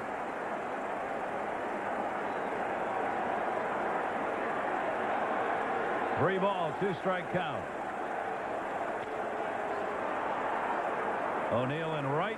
Curtis coming over from center calls him off and puts it away. First out here in the 5th inning after McRae led it off with a home run. Well, the fireworks continue here in game 1 of this 3-game set.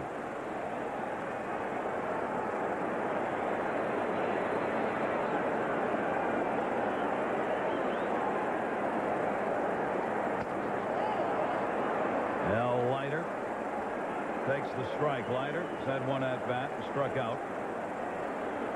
Ball game tied at 2. Mets now with just the 2 hits, but equaling the Yankees in runs. Leiter, strike 2.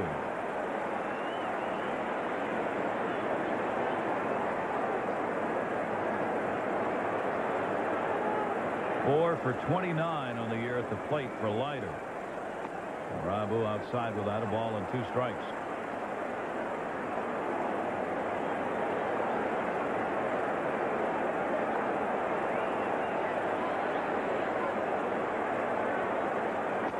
And that's a strikeout. Rabu's 5th of the game, 2 coming against Leiter, 2 down here in the 5th inning. Third baseman, Edgardo Didn't mention, Alfonso. Timmy, Yankees did make a change today. Apparently right before the game, Jeff Nelson, the reliever, went on the DL with lower back problems. Mike Buddy called up for the 2nd time this year, called up from Columbus, the AAA affiliate of the Yankees. A change in the bullpen for the Yankees. Edgardo Alfonso, bases empty and 2 away. Alfonso scored the first run for the Mets, leading the game off with a walk and scored on the double play hit into by John Olerud. McRae's homer, the 2nd for New York. Yankees, they got 1 in the 4th inning. That one drilled left field. Alfonso got all of it. Goodbye, home run. Edgardo Alfonso and the Mets lead it 3-2.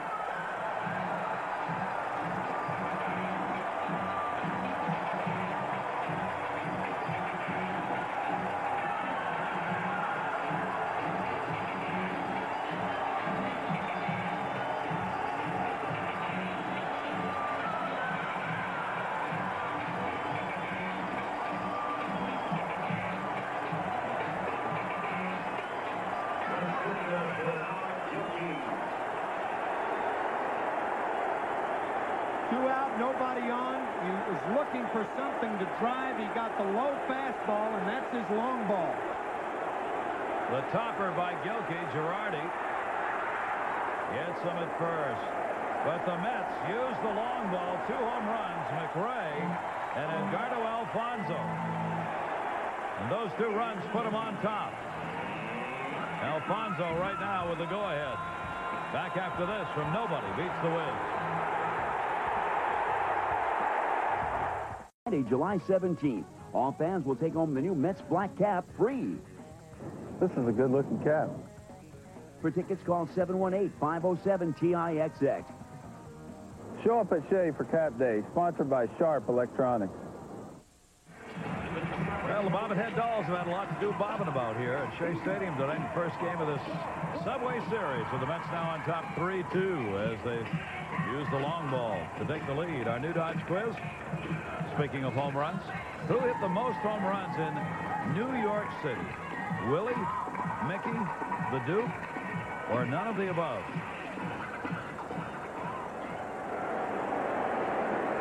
I think I know the answer to that. Or at least I'm going to guess. Not now. Not now. He's hit more home runs at Shea than anyone else. Yeah. Darryl Strawberry. I think that's a trick question. I do too. Yep. Because it's in New York, right? Yep. Al Leiter against Raines. Raines is singled and grounded out. Raines, Jorge Posada, and Chad Curtis due up for the Yankees as we go to the 6th inning with the Mets on top 3-2. Leiter 1 walk, 4 strikeouts so far in the game.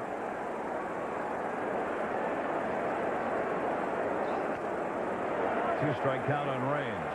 No, it's not Willie Mays, because Willie came up at 51, and the Giants moved after the 57 season. And then he came into New York, of course, as a member of the San Francisco Giants.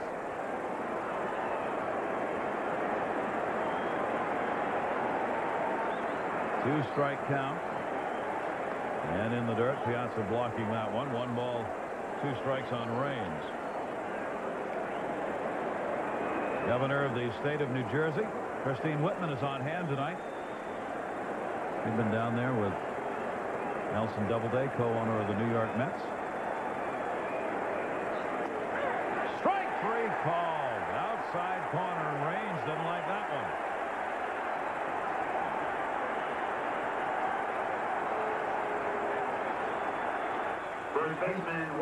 That's what happens to right-handed batters. They become so conscious of that ball inside. You can almost see the body language of Raines. That pitch could have been outside, but very, very close. The point is that you're inside, inside, inside, and now all of a sudden that fastball away looks like it's twice the plate away. And Rapuano, home plate umpire tonight. Jorge Posada, Timmy mentioned earlier, has had great start here. Tino Martinez out, so he's in at first base, and he's had 2 singles and an RBI. He came in with just 2 hits in his last 17 at-bats. There's Martinez, obviously available on the bench, but not to start in this game. 1 ball, 1 strike count on Posada. 5 strikeouts now for both Leiter and Irabu. Difference, the home runs off Irabu. 2 in that last inning, McRae and Edgardo Alfonso. That is a fair ball. Posada continues his night. Gilkey over to get it. He'll try for 2, and he'll go in standing.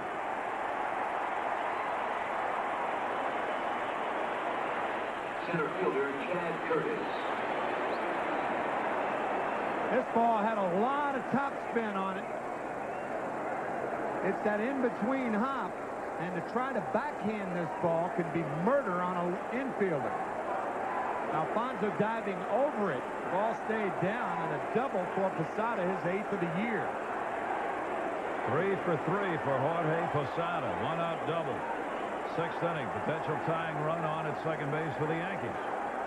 And Chad Curtis, who is lined into a double play and popped out, denied an RBI in that 2nd inning on the great play made by Ray Ordonez against him. He's got another RBI opportunity here. Ball 1 up high.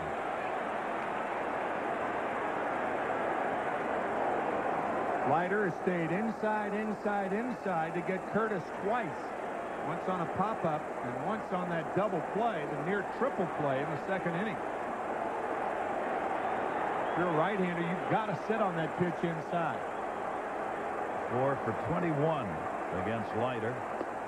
Went away that time with a changeup and a 2-0 count on Chad Curtis. Change up the pitch. Timmy and I were talking with him in spring training with Al Leiter about that. I mean, that's the pitch he's tried to develop here in the off season and use this year to show something different.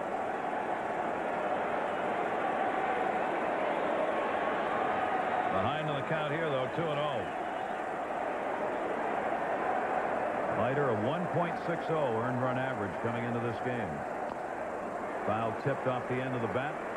2-1. How about that? 2 change-ups in a row. The 1-0 change-up misses, comes right back with it. See, by doing that, now you establish that fastball back inside. A 2-0 change-up by Al Leiter. You can see Piazza sitting away. Curtis out in front.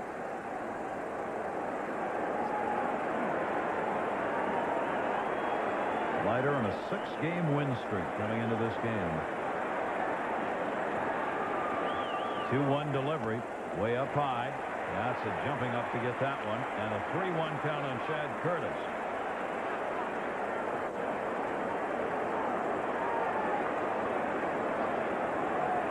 Leiter only 1 walk so far in this game.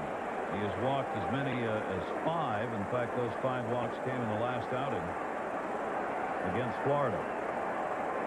And he won 3-2. Check at second on the 3-1 here. Edgardo Alfonzo looks the runner back. Curtis retired. That was another changeup. There were 5 pitches thrown to Chad Curtis in that sequence, including a 1-0, 2-0, and a 3-1 changeup. Curtis out in front. That's just smart pitching by Al Leiter. Remember, the count was 2 balls and no strikes. Here's the changeup fouled away on the 2-0 count. And now on the 3-1 pitch, he misses with the fastball. We were saying that Curtis probably sitting on that fastball inside. Look at Piazza sitting away. Changeup, grounded to third. Fine piece of pitching by Al Leiter. Now 2 down. Still on at second base, Posada. And Scott Brocious, who has struck out and popped up. Brocious, though, a big-time hitter against left-handers. Yankees have the number 2 and number 3 hitters in the American League off left-handers in Jeter and Brocious. I mean, Scott Brocious has been a godsend to the New York Yankees. He's played in all but 3 games, 69 out of 72 games this year. Look at his road record, 100 points higher than at Yankee Stadium. 48 RBIs for a guy who's hitting the 7, 8, and 9 hole for the Yankees. 393 off left-handers, and he proves it. Base hit. Posada comes home, and we're tied again. 3-3.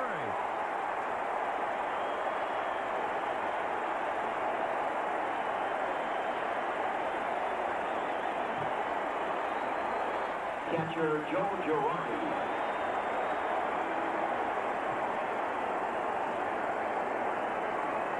Posada scores. Those 2-out RBIs are RBIs where you have to produce a hit for the most part to get the run in. Not a cheapie. No sac fly, no ground out early with the infield back. You must get the hit, and Brocious did once again. 49 ribbies for Brocious. Timmy, at this time last year, he had 18 RBIs and was hitting 195. Well, the New York pressure's really gotten to him. He can't play in this city, I'll tell you that right now. Game tied at 3, 7 hits off Leiter. Fly ball right field, Joe Girardi backs Husky up. It's in the yard. But the Yankees pick up a run on 2 hits. They leave a base runner on. They've come back to tie this game up, and we'll come back after this from Sprint. You see, David, I feel your feelings betray a feeling I felt about your feelings. And I felt our feelings had grown beyond feeling this way. What you felt... Let's face it, you're not always clear on a cellular phone. But now there's Sprint PCS, the only nationwide all-digital network for a new level of clarity. I'm going to Mexico with Brad. Sprint PCS. It's only for 2 weeks. The clear alternative to cellular. Lots and lots of Yankee fans. Obviously here, as Met fans were at Yankee Stadium last year. 3 games in the Subway Series, and the other 2 are anything like this one. Ooh, it's going to live up to expectations. Really a lot of fun. Yeah. It really is. Great excitement. Mike Piazza leads it off against Arabu. Timmy and I were looking here at the home runs, 2 in this game off Arabu. He gave up 3 in 3 innings in his last outing against Cleveland. That was last Sunday night when he worked only 3 innings. His worst outing of the year, 5 earned runs. A nasty movement down on that one, 1-1. That was a wicked splitter to Piazza. 1 ball, 1 strike. Mike Piazza has grounded out and drawn a walk for his last 9. Fastball right there that time, 1-2.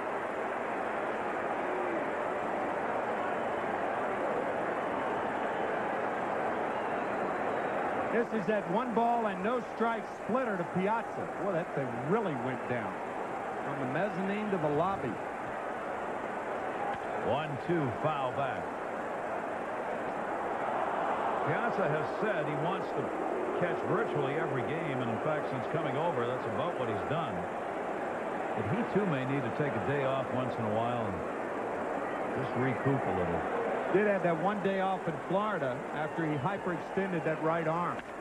That one to right field. Paul O'Neill back, can't get it. Piazza makes the turn on his way to second base. Looked like a playable ball for Paul O'Neill, but he never got it lined up.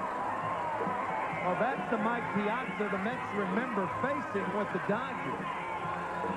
He is so strong the other way. He just hits this ball with his arms. A splitter on the outside corner. Flat foots it. And that ball just takes off. Takes a lot of strength to do that, particularly the other way. So Piazza has a double. 7 of those coming to the Mets. John Olerud.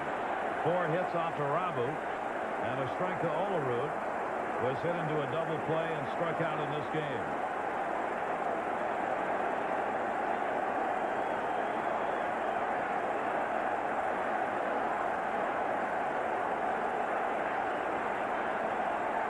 Olerud, he's got a base hit. Piazza will make the turn. Chad Curtis up with the ball.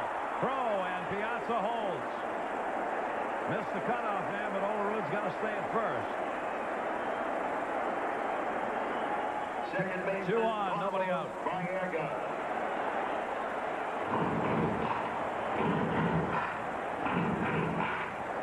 No way you're going to send Piazza momentarily frozen right there. It was a line drive. Curtis does miss the cutoff man. However, you can miss the cutoff man with John Olerud running because John's not a fast runner. Cookie Rojas telling Olerud to watch the fake to third and the throw back to first base. 5 hits off Arabu. Game tied at 3. Mets threatening here in the bottom of the 6th inning. Yankees have scored 1 in the 4th, 5th, and 6th. Yankees got 1 in the 1st, 2 more in the 5th, and threatening here. Mayorga's 0 for 2. Breaking ball.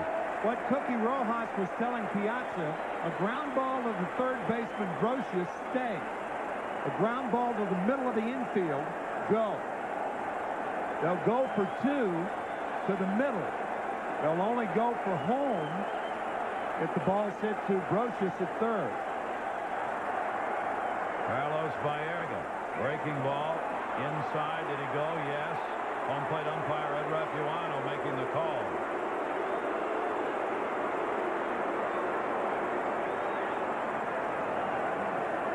You know, the one thing the Mets have a difficult time doing, hitting a sacrifice fly. I mean, how infrequent have sacrifice flies been with this ball club? 1-1 delivery. Baerga to first. Tag made. They go to second of the rundown. A run will score. And the tag put on by Jeter. Now that's inexperience at first base. If you tag first and come home, then you get Piazza. Right fielder Butch Muskie. Posada with a cannon for an arm. He turns his back to home plate. Piazza running all the way, and Joe Torre understanding that there is no way with his inexperience. Watch him turn his back. Now he loses the vision of Piazza. But if you step on first and then throw home, you have Piazza easily. Because Piazza hesitated. He was not going on conduct. Obviously, it would have been a tag play at home as it is here. They got 2, but the wrong 2. So the Mets are back on top 4-3. But Piazza, you see on that ground ball, easily scores with the play going to second. Husky fouls it back, and the Mets have a 4-3 lead. Just 2 killer double plays the Mets have hit into. Once with the bases loaded, nobody out. And now with first and third and nobody out. They really have a difficult time lifting the ball with a runner at third in less than 2. Husky had no trouble going down, however, on the pitch by Arabu. 1-2 count.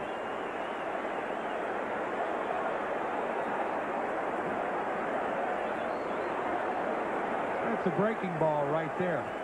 Man's overreacting. And he puts one right over the head of Arabu. Husky's got a base hit. 2-out single. Center fielder Brian McRae. Even if it was an overreaction, it does make a hitter feel good when he goes down and then hits one back through the middle. As Joe Torre, used to managing in the National League, will make a double switch and take Arabu out of the game. Woo! Husky went down, and so did Arabu. Paid back time. Well, Arabu goes 5 2/3, gives up 6 hits. He can't win this game. Tino Martinez in the double switch will come on to play at first base. And Mendoza's coming out of the bullpen. This call to the pen brought to you by OmniPoint.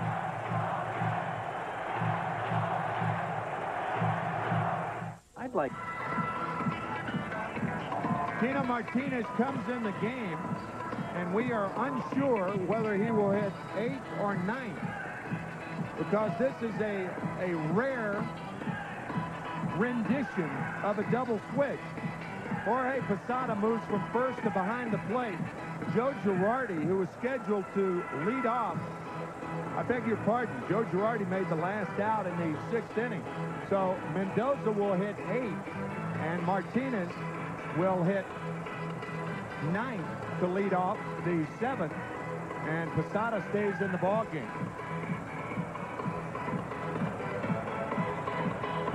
26-year-old right-hander, hard thrower, sinking fastball, slider, but he relies on that fastball to get ground ball out. It's a good 90-plus mile-an-hour fastball that Mario Mendoza throws. Not many of the Mets had a chance to see Mendoza from the plate.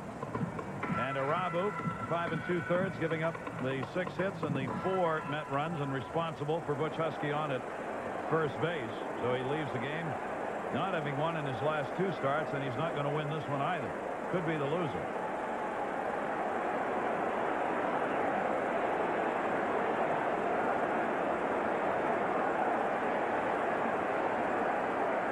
Brian McRae, 2 down. Mendoza's pitch in the dirt blocked. Posada. And a strike called. Not too often do you see a first baseman move behind the plate as your #1 catcher. That's what Posada is. Keep that strong bat. He's 3 for 3 on the night. Wow. Nasty off-speed pitch right there. 2-strike count. Ramiro Mendoza is a starter. He's a starter who's in the bullpen. The Yankees have a problem in that they have too many starters. They have 6. When El Duque, Orlando Hernandez, came up, he was inserted in the starting rotation. Mendoza to the bullpen. And he got him. Made quick work of that. So McRae, who had a home run his last time up, a strikeout victim here. But the Mets will add another run on 3 hits. They leave a base runner on, and the Mets are up 4-3. Back after this from McDonald.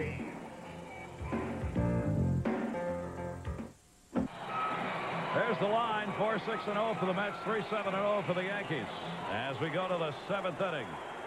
Our new Dodge quiz. Most home runs hit in New York City. Willie, Mickey, Duke, or somebody else? Mel Ott. Mel Ott. Answer is Mel Ott. All right. You are invited to tomorrow's game here at Shea. You win a new car. car. A new car. Always used to like that. You want a new car. What kind of car is it? It's just a car. It's an Aflac. Yeah, a car. Tino Martinez will get his first at bat here. And takes a strike from Al Leiter. Tino probably saying to himself, I waited all night for this to come in and face this nasty left-hander. Seesawing ball game. Fouls that one off, and Leiter quickly up on the count here. Martinez 213 off left-handed pitchers this year.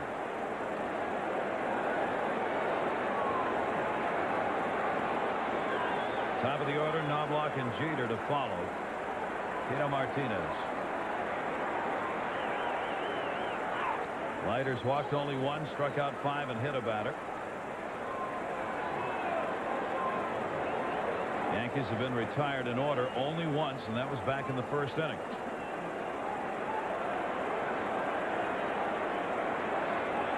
And Martinez wants a timeout. Mel Ott hit more home runs in his home park than anybody in the history of the game. Polo Grounds. Polo Grounds. And Leiter taking too long as far as Martinez is concerned, so he asks for timeout again. He's had only 5 hits in his last 43 at-bats. A lot of that going back to the pitch he took in the back from Benitez against Baltimore. Whether or not that's affected him or not, he says no. Torrey wonders. And his numbers against Leiter. Had an MRI on that right shoulder taken here in New York. Again, he says he's okay and there's nothing wrong with that right shoulder. But it does look like he's not driving the ball, Joe Torre says, not driving the ball the way he did before. Not getting a lot of extension. Finishing the swing. 2-ball, 2-strike pitch to him.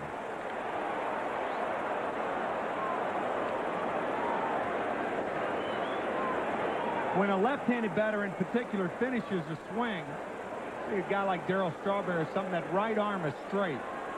Tino Martinez, the right arm's just a little crooked, and that's what Mean and Joe Torre means by no extension.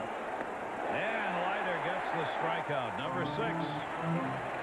Martinez, the first out here in the 7th inning. Second baseman Chuck Knobloch.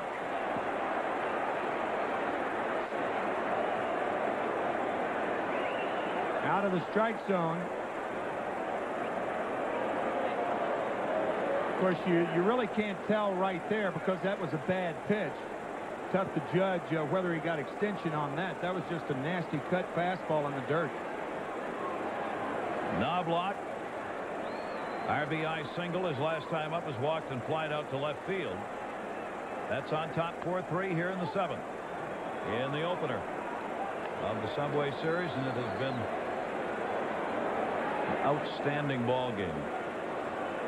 The Yankees have had to battle back all night long here. They've been able to do it, but not to get on top.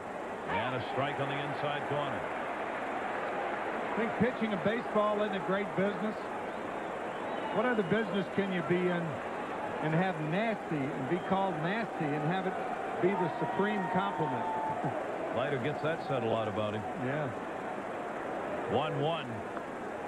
That's one right there. 1-2 on Knobloch.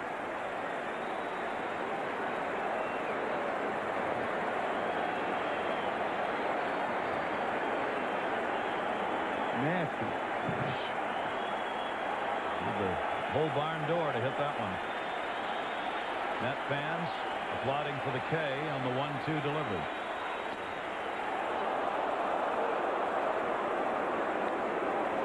Teased him with one away, didn't bite. 2 balls and 2 strikes.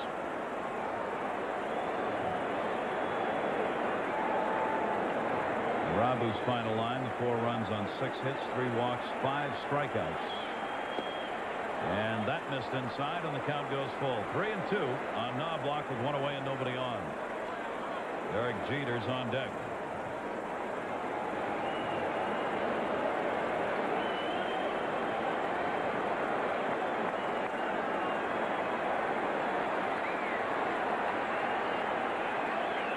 3-2. And they'll have to do it again. Leiter, in winning his last 6 games, had an ERA of 1.43 over those 6. And he's been virtually unhittable, up to 103 now in this game.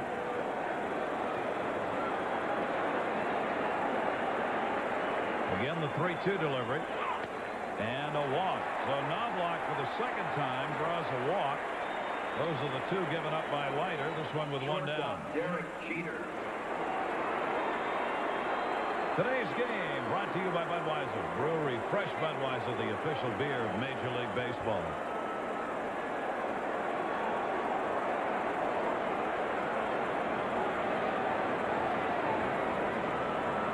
So the Yankees again. Base runner on here in the 7th inning. Leiter's had to work throughout this game with somebody on base. Derek Jeter's had an 0 for 3. He's grounded out twice and lined out 3 for his last 20.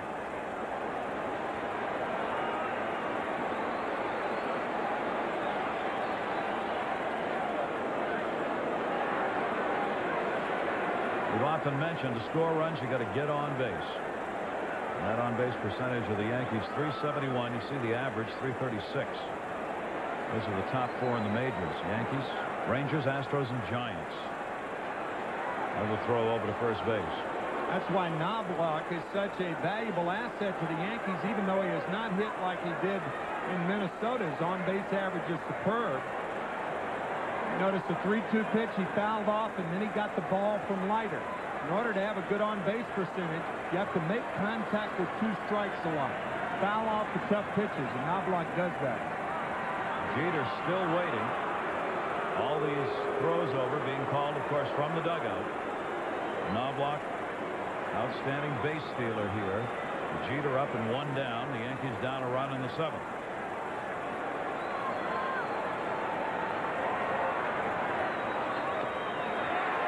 Same pitch, down and in, strike 1 on Jeter. Fell all the way across the plate on that one. Derek has not gotten the ball out of the infield against Leiter tonight.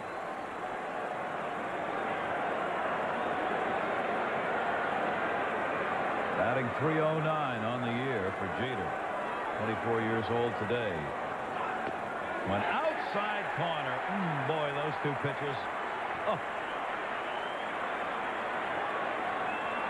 Derek's smiling. Yeah, Derek's smiling, saying, hey, you wouldn't hit it either. And I agree with him. Nobody's going to hit those 2 pitches. Down and in, and down and away. 2-strike count, 1 down.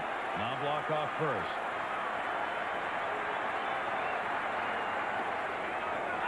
Piazza trying to find it. Knobloch doesn't go. And it's a 1-2 count on Derek Jeter.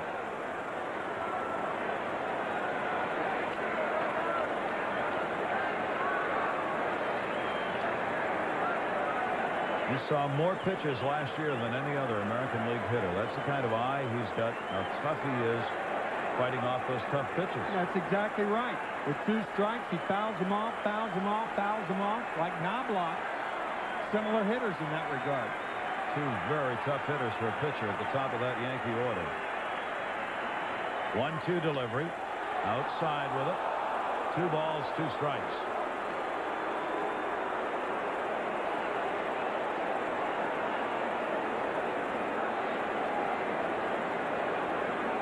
Paul O'Neill on deck. Fans aren't into this game too much, are they? Every pitch draws a reaction. 2-2 count. Full count, 3-2 as this battle goes on. Knobloch from 1-2 to 3-2. Foul the ball off, drew the walk. Jeter 0-2. Now it's 3-2.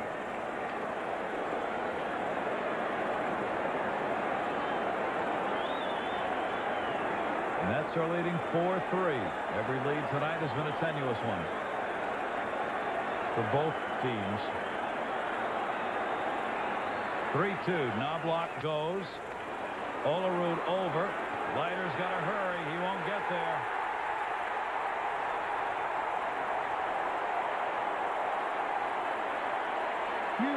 mistake by Al Leiter. He did not cover. What happens for a left-hander, particularly one who throws that cut fastball? Looks like Leiter may have hurt himself, as a matter of fact. What happens is his momentum carries him toward third base. He tried to regain his balance and late in covering. Right there, you see him go toward third base, and he may have hurt himself. Looks like a groin pull.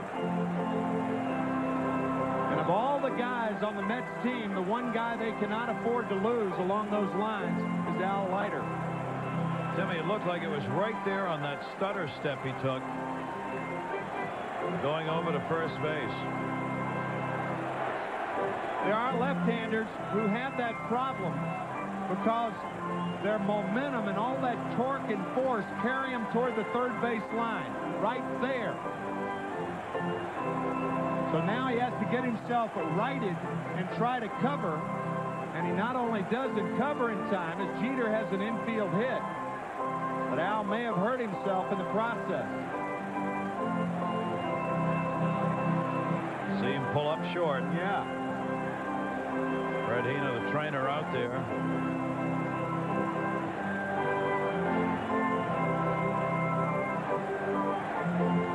Mets bullpen, of course, was not active before, but Rojas, right-hander, Brian Bohannon, left-hander, and that's it for Leiter.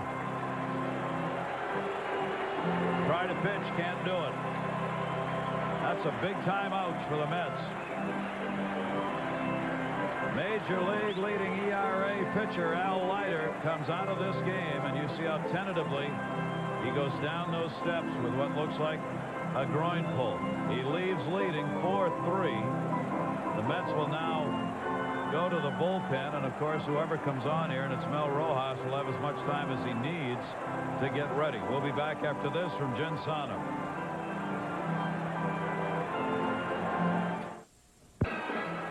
Since Mel Rojas entered the game, Willie Randolph, who was a superb base runner, I mean an excellent base runner, has been talking to Chuck Knobloch, one would assume, about two things: Al Leiter's move and how difficult it was with John Olerud, that mobile first baseman as he is, and now what to do with Mel Rojas out there with that big leg kick. He throws the splitter. In order for it to be effective, it's got to be down. He throws a high fastball. The one thing that would thwart a steal in this situation, O'Neill's a left-handed batter. And it's easier, much easier for a catcher to throw with a left-handed batter up there to third base, because he's got the path clear for him. There are the numbers on Mel Rojas, who comes on having worked a couple of days ago against Baltimore. 2/3 of an inning, had zeros across on the line that day. But now of longer concern is Al Leiter's condition. That boy, he really went gingerly off the field and to the dressing room. Why wouldn't you bring Bohannon in a situation like this? You got Mel Rojas, a right-hander. You've got Bohannon warm. You got a on deck. He's talking about Al right there. That's Brian Bohannon. Looked like he was pointing to his left leg, almost questioning what was wrong with Al. That's Kirk Wendell. You got Paul O'Neill. I beg your pardon, Randy Neiman, the bullpen coach. With Paul O'Neill, Timmy, was hitting .360 off right-handers and .273 off left-handers. Yeah, I mean, you know, why is Bohannon warming up in this situation if you're not going to bring him in? Paul O'Neill, Yankees trailing by 1, have runners at first and second, Knobloch and Jeter. O'Neill has already singled 1 for 3 in the game. Knobloch will look back at second.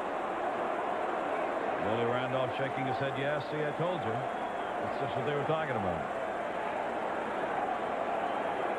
O'Neill has faced Rojas before, 1 for 5 off Rojas. 2 on, 1 out. First ball hitting left field. It is deep at the wall, guilty. Way back, good run, home run, Paul O'Neill, a 3-run homer, and the Yankees lead at 6-4.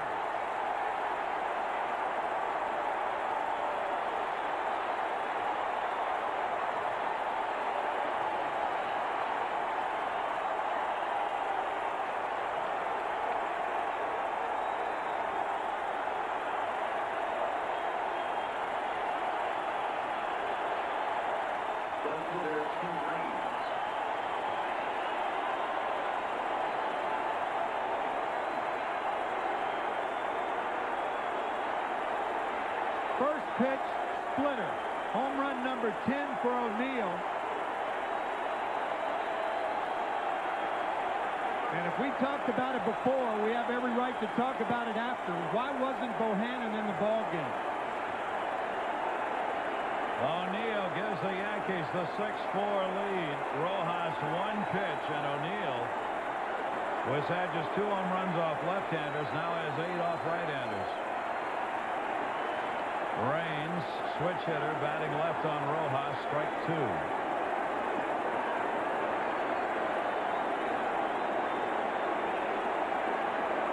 Bohannon watching. Maybe they don't also serve who only stand and wait. 2-strike count. And Raines will foul that one off outside of first base. The long ball, of course, is what Rojas battled with last year when he came over to the Mets. This year it really settled down. As far as home runs were concerned, that's the first one a left-hander's had off him. And it's only the second home run he's given up all year. Check swing by Raines is fouled off. 58 runs batted in now for Paul O'Neill. A huge blow in this game. And Leiter will be charged with 2 of those runs.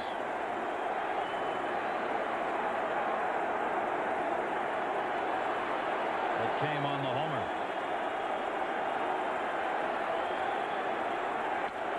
To short, Ray Ordonez.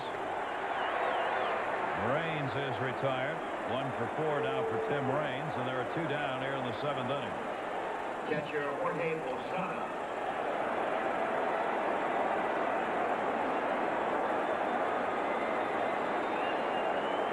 Raines out of there. Jorge Posada coming up. Perfect night going. Posada's got a double, 2 singles, an RBI, and a run scored. Yankees now with 6 runs on 9 hits. Lead at 6-4. 9-iron cut there by Posada. Strike 1. You couple with that the fact that Rojas is a fly ball pitcher. In 28 double play opportunities this year, he has thrown 2 ground ball double play balls. There was 1 out, runners on at first and second.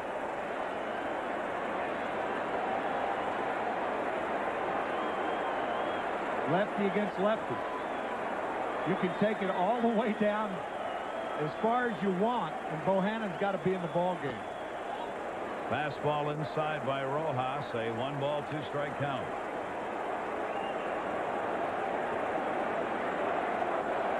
So the Yankees in this great first game of 3, back on top by 2 here in the 7th inning.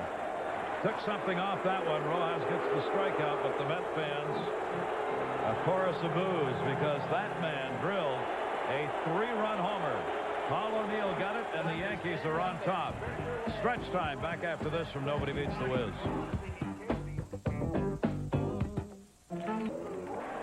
A lonely seat at the end of the bench for Mel Rojas. First pitch delivered, O'Neill driving it out for a 3-run homer and moving into the top 10 in RBIs in the American League. And now the Yankees on top. We go to the bottom half of the 7th inning. Now Mendoza becomes the pitcher of record for the Yankees. 26-year-old right-hander on in relief. And Al Leiter is the pitcher of record for the Mets. 5 runs on 8 hits over 6 1/3 off him. 2 walks and 6 strikeouts for Leiter, who had to leave with apparently a groin pull. Ray Ordonez 0 for 2 is hit into a fielder's choice and flied out.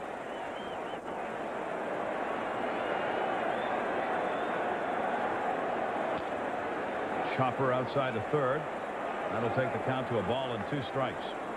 Yankees trying to continue their 2-game win streak. Mets have won 3 in a row coming into this Subway Series matchup. Andy Pettitte and Bobby Jones, the starters tomorrow. Orlando Hernandez, El Duque, and Masato Yoshi on Sunday night. Pitch down low, and it goes to 2-2 on Ray Ordonez.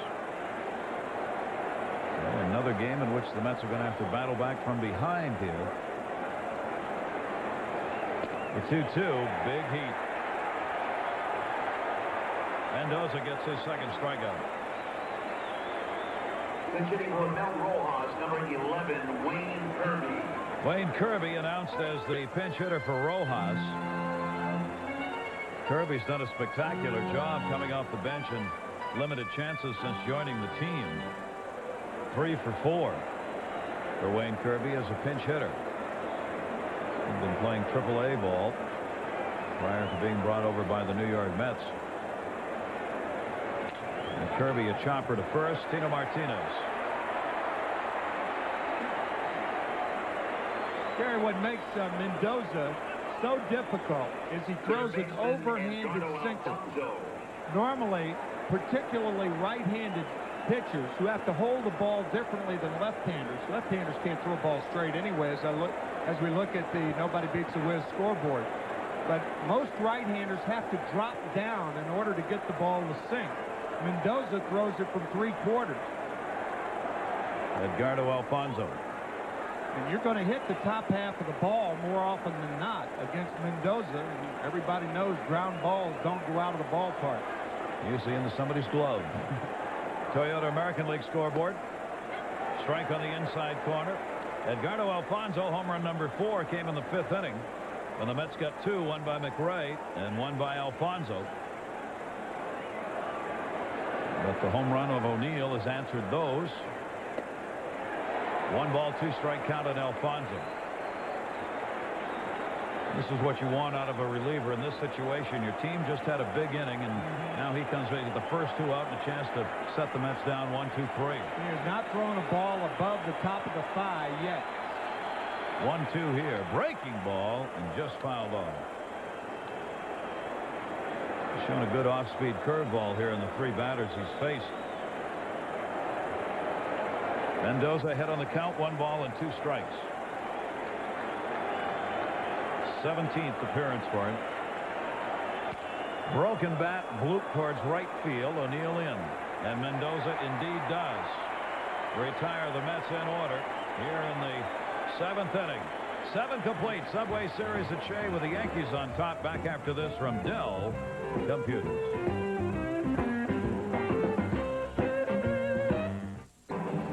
For 6 straight half innings, both teams scored.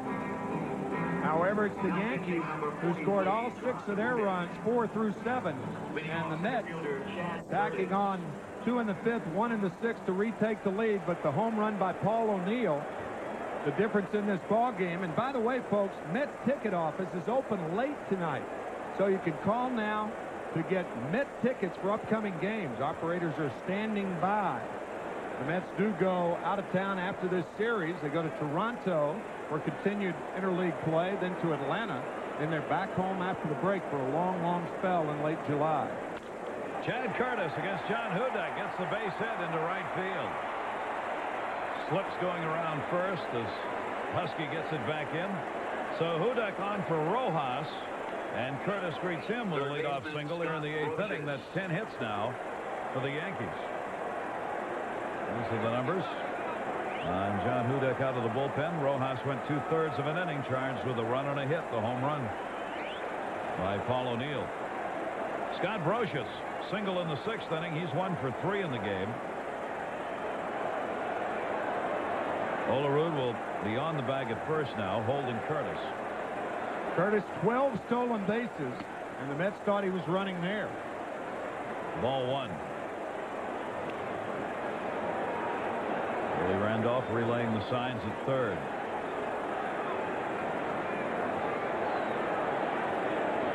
Big house on hand, and they've seen a heck of a ball game here. And far from over the way these teams have both battled back tonight. Foul back, big cut taken that time by Scott Brocious.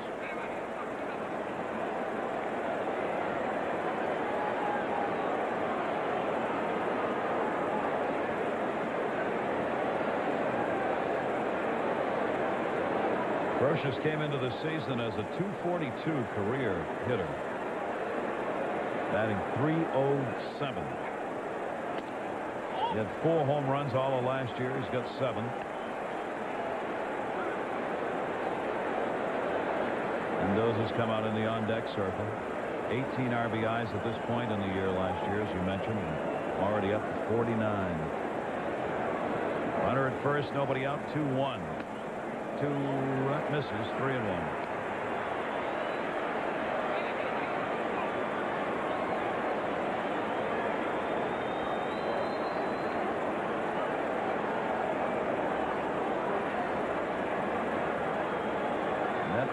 Been out hit 10-6 in this game by the Yankees. Hudek's pitch is up high, and he walked him, so Hudek's in trouble.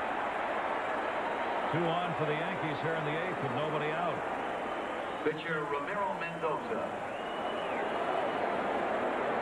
Ramiro Mendoza's hitting in the number 8 spot because of the double switch.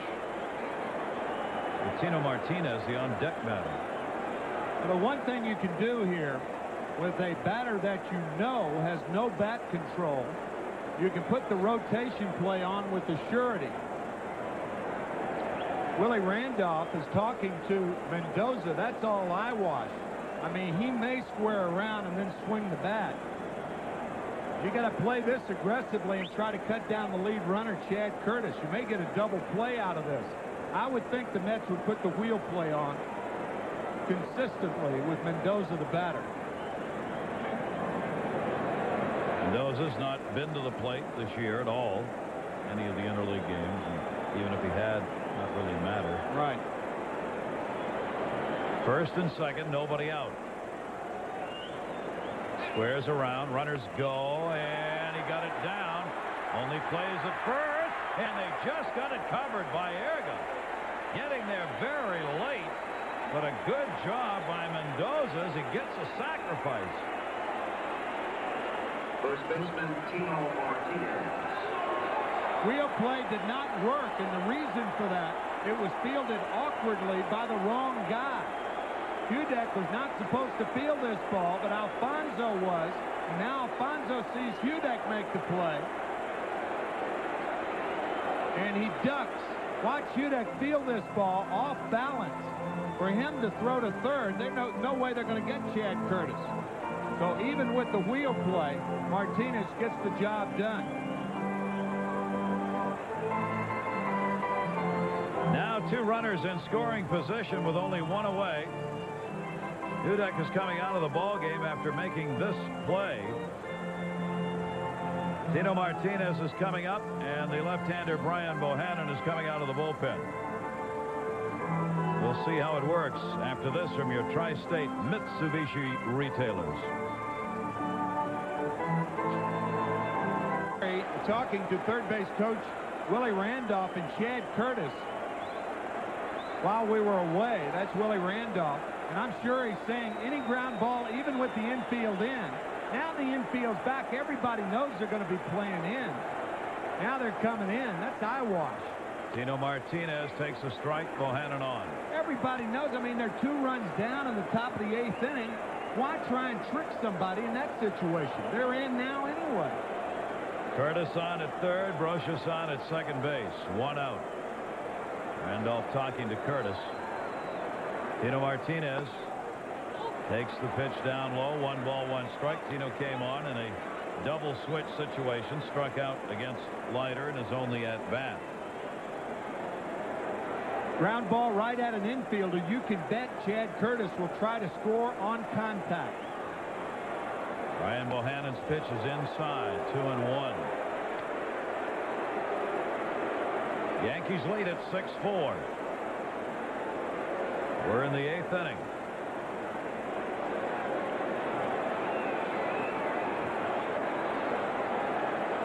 Martinez, as we said, has not hit well against left-handers. Bohannon has actually been hit harder by left-handers than right-handers. 2-1 count on Tino Martinez. Bohannon wants the signs again from Piazza. Infield stays in. 2-1 is outside. 3-1. This is the man Bohannon was brought in really to get here, and Martinez, Chuck Knobloch on deck. He's going to stay in and face him anyway, but he really wanted to get an out on Martinez. Now the infield has gone back. Why? Now they charge. Ball 4.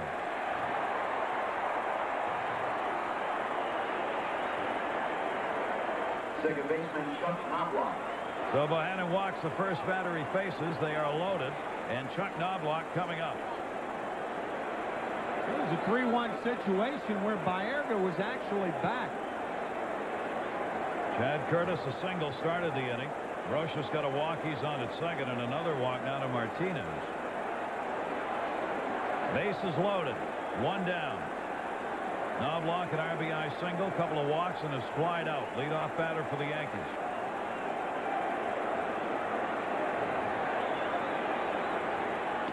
And the first pitch is up high to him, ball one.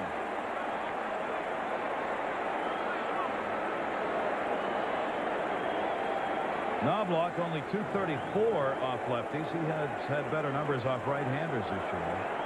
But a dangerous hitter. Contact hitter, as we said before. Bohannon behind here, 1-0. That one towards the hole. He's got a base hit. Curtis scores. Making the turn, Brocious. Throw to the plate. Tag. He's out of there. Bernard Gilkey. Brocious trying to score from second base. Thrown out by Gilkey. Yankees, though, get one run in. RBI. 7-4 lead on the hit by Knobloch. This is a better charge than a throw. Watch Bernard Gilkey charging all the way, using that little shovel. That's the proper way.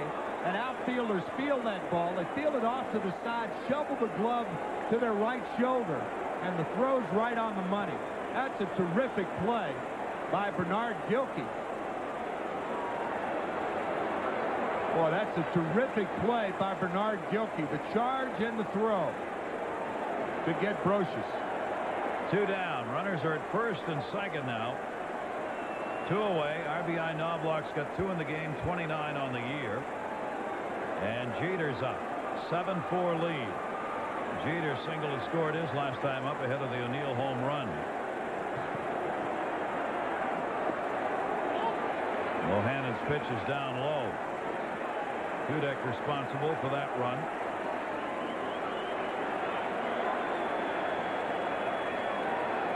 Eleven hits now for the Yankees.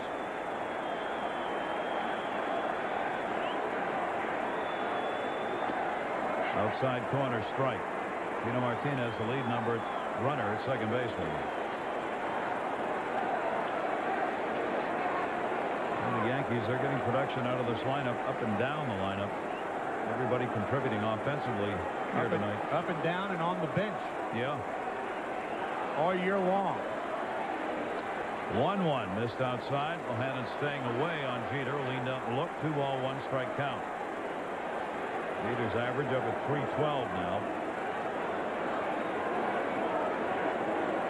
4 Met pitchers in the game. Bohannon the fourth. 2-1. That one ripped center field base hit. Tino Martinez, he'll come around to score. McRae's got to come to second. And it's an 8-4 lead. Jeter an RBI single.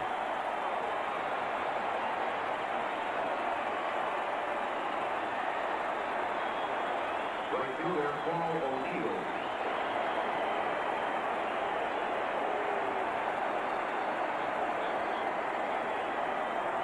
The key play in this game was Jeter's last at bat, not this one. Change up from Bohannon. And the Yankees score their 8th run. They have scored in the last 5 innings. But had Al Leiter not pulled that muscle and had gotten to first before Jeter, you never know how this ball game would be at this particular point. That time it was a 4-3 Met lead. Yeah. Bill Pulsiver is coming out of the bullpen now for the Mets.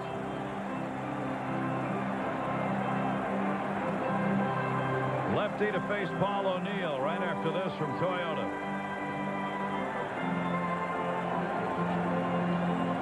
See the damage done by the Yankees late in this ball game, as they've now jumped on top by a score of 8-4, and the Mets go to the bullpen again.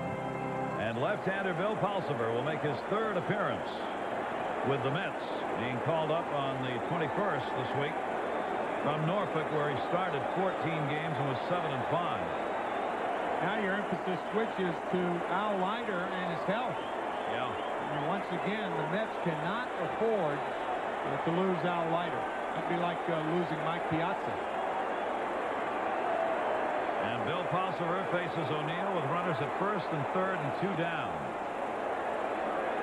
And if Leiter, in fact, has a problem that's going to keep him out, Pulsiver on the mound may be the one who stands in. Paul O'Neill for the Yankees, the big blow. 7th inning of this game, Mel Rojas' first pitch after coming out of the bullpen, deposited into the bleachers, a 3-run homer. Takes a second strike here. He's not been happy with Ed Rapuano all night and looks back again. Homer and a single, 2 runs scored, and 3 RBIs for O'Neill. He now has a 5-game hit streak. .332 batting average, 58 RBIs. And a line to the short. Ray Ordonez is there. And that will do it. But for the Yankees, a couple of runs here in the 8th inning. They extend their lead to 8-4. Back to Shea after this from the Puerto Rico Tourism Department. Road record in baseball at 26-13. Win tonight, and they would even their wins at home, 27. They've got the lead here. Joe Torre's club, of course, the best in the game right now. Their win percentage phenomenal. And they've got the 8-4 lead. Bernard Gilkey, Piazza, and Olerud are due up here against Mendoza, who has struck out 2 since coming on in relief. He's retired all 4 batters faced so far. Gilkey 1 for 3 with a single his first time up. And that pitch caught the umpire full. Ed Rapuano. That went right by Jorge Posada and caught Rapuano.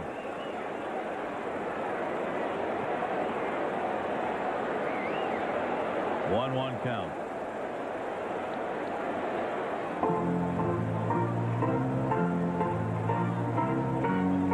Yeah, it appears to be all right. As you see, the left-hander Mike Stanton warming up in the bullpen.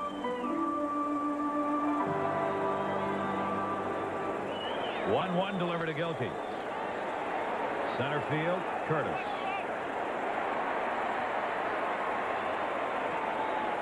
Mendoza gets the out one away.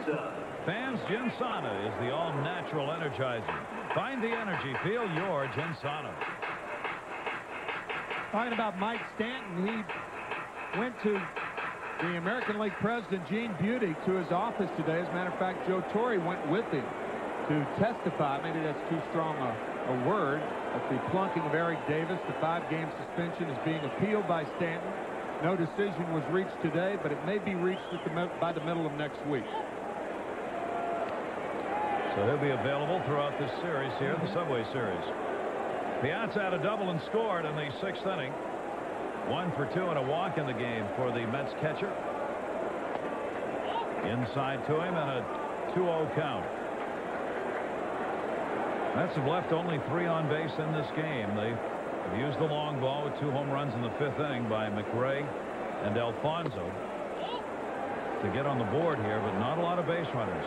Off to Rabu, the starter, and now Mendoza, who's the pitcher of record in relief. 3-0 delivery. Piazza takes a strike, 3-1.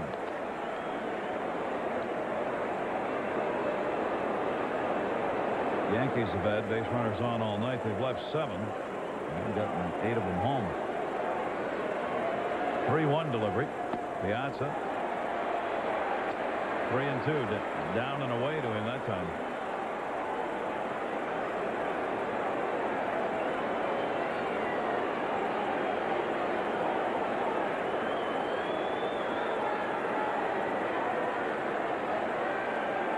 Two to Mike Piazza. The grounder towards third. Scott Brocious. 2 down here in the 8th inning. First baseman John Olerud. 6 in a row have now been retired by Mendoza. Whether it's true or not, in this age where everybody is talking about expansion pitching, things like that, the Yankees with 6 starters, and you are seeing what kind of starter Mendoza could be. He started 11 times and won 4 out of 5 of those games. Not that easy, and he's making it look easy. What a great luxury. El Duque is going to be pitching here in this series. Orlando Hernandez, David Wells, of course, has been spectacular. Winning against Atlanta, a shutout. And they have great depth where you need it most. Olerud with a 2-strike count on him. Olerud is singled, 1 for 3. See that average in June, 4 extra base hits in the month. That's been it for John. Down low, 1 ball, 2-strike count on Olerud. Olerud will be going back, of course, with the Mets to Toronto. Play Sky Dome against his former team. Strike 3 in the inside corner. Mendoza retires the side in order. He's done that for the last 2 innings and has retired all 7 he's faced. The Yankees up back after this from Dodge. Hernandez. It is under television rights granted by Sterling Doubleday Enterprises solely for the entertainment of our audience. Any publication, reproduction, or use of the pictures, descriptions, and accounts of this game without the express written consent of Sterling Doubleday Enterprises is prohibited. Any commercial or other use of the program, such as by charging admission for its showing, is likewise prohibited. Great to have you with us, everybody. A very exciting night. Lots of electricity. Bobbin head dolls. Can't get over it either. And a great first game here in this first of 3 of the Subway Series. The Yankees have the 8-4 lead. As we go to the 9th inning, Bill Pulsipher remains out. He's faced only 1 hitter. And Ricky Leday is the pinch hitter for Tim Raines. Or, yes, Leday. Came onto the scene in a flurry. And that one is up the middle for a base hit. So the bench work continues as well. Leday on. Picking up the single. For Leday, that'll be his first as a pinch hitter with the club. And the leadoff man is on. That's the 13th Yankee hit in this ballgame. Jorge Posada. 3 for 4 with an RBI and a run scored, double, 2 singles. Struck out his last time up. Batting .267, started at first base for Tino Martinez, then went behind the plate on a double switch when Martinez came back out to play at first.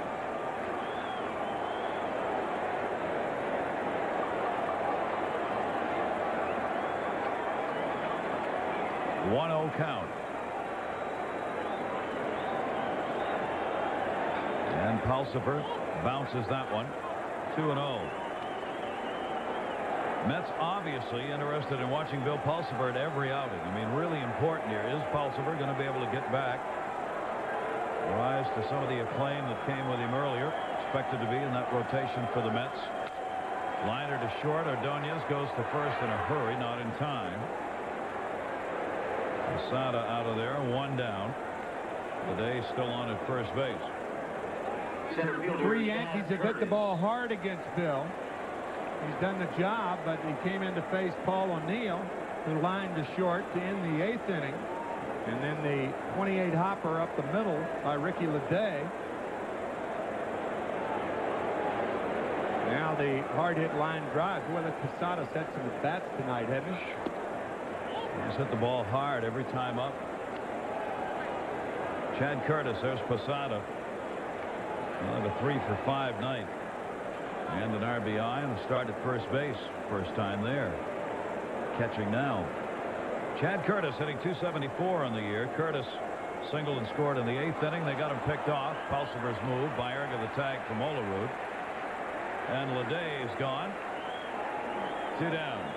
John could not get that ball out of his glove. I'm not too sure that Leday, that the foot wasn't in as the tag was made high by Baerga. Because the ball beat him. Second base umpire Frank Pulley called him out. John with that double clutch. Nope, they had him. Had him easily, really. Goes as a caught stealing since he was actually running. Swung on and missed by Chad Curtis. So 2 down, bases empty here in the 9th inning. And a 1-ball, 1-strike count on Curtis.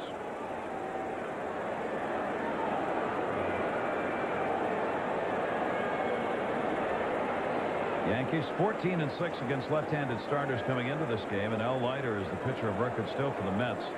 Boy, that's the long term. We've not had any word on an update on Al Leiter. Had to leave the game with what looked like a groin pull when he went over to cover first base in the 7th inning. That is a major concern right now for Mets fans and the club. Curtis with a 1-ball, 2-strike count.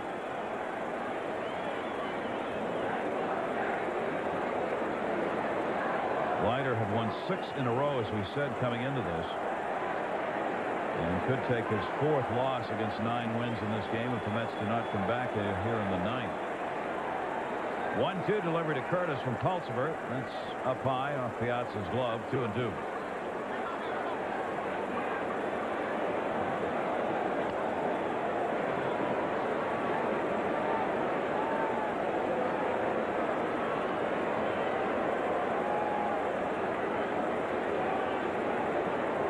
Two-ball, 2-strike count. Left-handers deliver to Curtis to right field. Husky started in. He's got to back up on it. That will do it. No runs, 1 hit, no errors, and nobody left. Mets get a shot at it. Bottom of the 9th, down by 4 after this from Budweiser. 9 innings they've scored. Mets Baseball 98 brought to you by Ford. Expect more, get more. Let your Tri-State quality Ford dealers show you why there's more to afford. And by Gencova. Sharpen your concentration with Gencova, the natural supplement. Think better, think Gencova. Well, the Mets and the Yankees are tied up again tomorrow at 1:15, a Fox telecast, and then ESPN on Sunday night. That game starting at 8 o'clock Eastern Time. Bobby Jones will go tomorrow against Andy Pettit, the left-hander, and then El Duque, Orlando Hernandez on Sunday against Masato Yoshi. And our next game will be from Toronto next Thursday evening. The Blue Jays and the Mets on WWOR from Skydome. Bottom half of the 9th inning. Mendoza's done the job. Mets have not been able to get on against him since he came on for Arabu in the 6th inning. He's retired all 7 batters faced, and he's got a chance to be the winner in this ball game. That's the luxury of having a reliever who can go so deep. Bill Pulsipher will just watch here after working an inning and a third, giving up 1 hit. Carlos Baerga leads it off and fouls it off. Strike 1 on Baerga. Baerga's had an 0 for 3 in the ball game. That's with 6 hits in the game, 4 runs, 2 of them homers. Both solo shots, both coming in the 5th inning by McRae and Alfonso. Looper to left. Stays there and hauls it in. 1 down in the bottom of the 9th. Right fielder Butch Husky. By the way, folks, closed captioning of Mets baseball is brought to you by the company you count on wherever life takes you. General Motors, people in motion. Butch Husky, the batter. Husky 1 for 3 with a single. Mendoza gets the swinging strike on him. The 107th meeting of these two teams. Yankees have a 61-44 edge over the years of baseball played. Down to third. Brocious knocks it down, took a big hop on him, guns it wide, way wide, off the facade. Martinez going over to get it. Husky will stay there. A backhand and a ball that Scott Brocious usually feels. Probably be an error, the first error of this game, if it is an error. Scott Brocious leading the Yankees in errors with 11. That should be an error. I think he makes that play more often than not with Butch Husky, a slow runner, running. No decision yet. Runner on, 1 down in the 9th, and McRae. Homered, struck out, and walked. Now they put the error up. Bounces away. Husky will stay at first here. Posada tracks it down.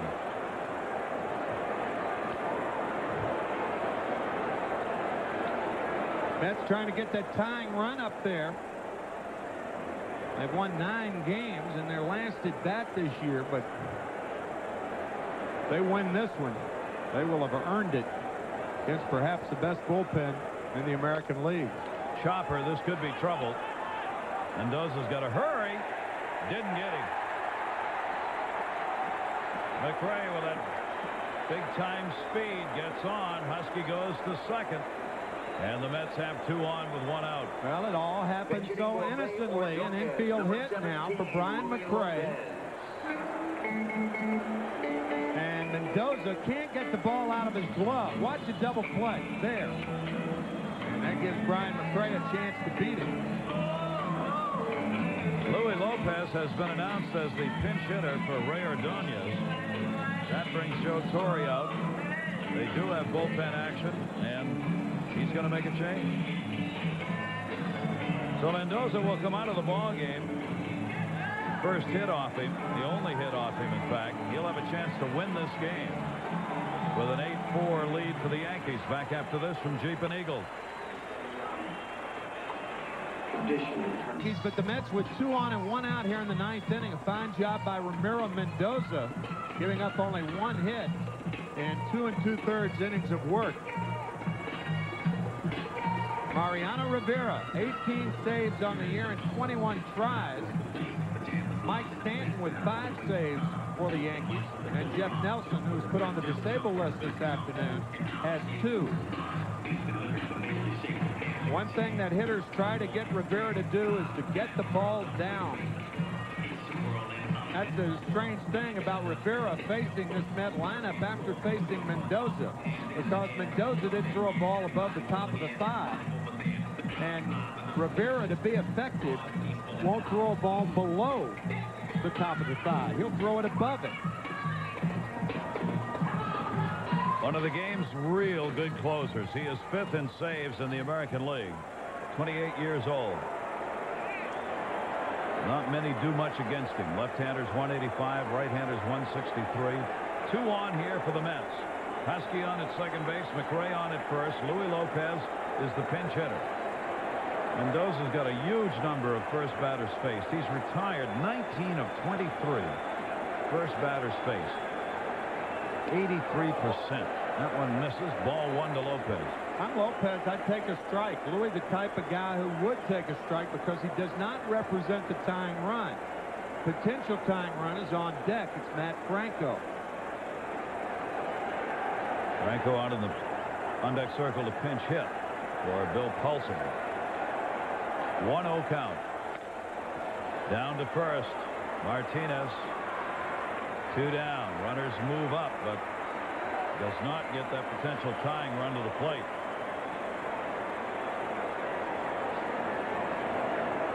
Two away in the 9th inning. And the Yankees here in game 1 of the Subway Series need 1 more out. Matt Franco. Put this one in the W column. Matt Franco.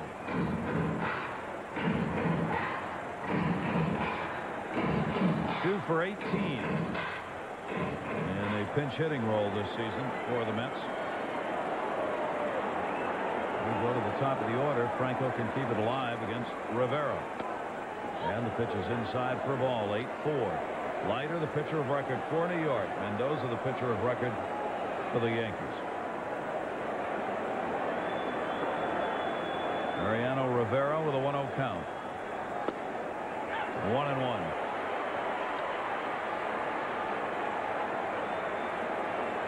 That's the pitch that's hammerable, particularly for left-handed batters. That ball down around the knees.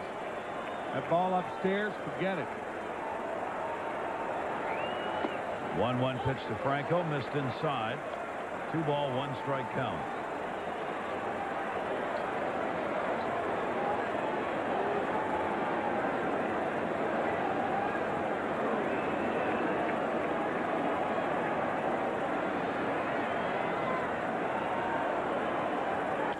One pitch foul back, and Rivera evens the count up at 2 balls and 2 strikes.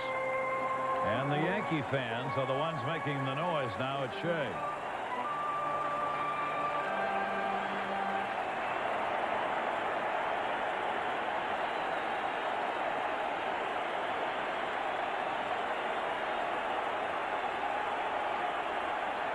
2-2 delivery. 3-2 on Matt Franco. Franco trying to fight his way on base to get that potential tying run up there.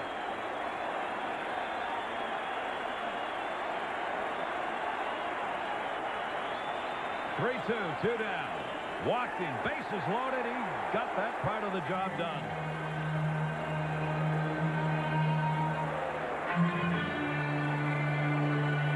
So not done yet.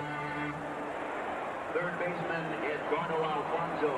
Outfielders are reminded, Jose Cardinal reminding the outfielders near the Yankee dugout, throw the ball to second base. Forget Matt Franco. Cardinal pushing Ricky Leday, the left fielder, and now Ricky's saying, oh, okay.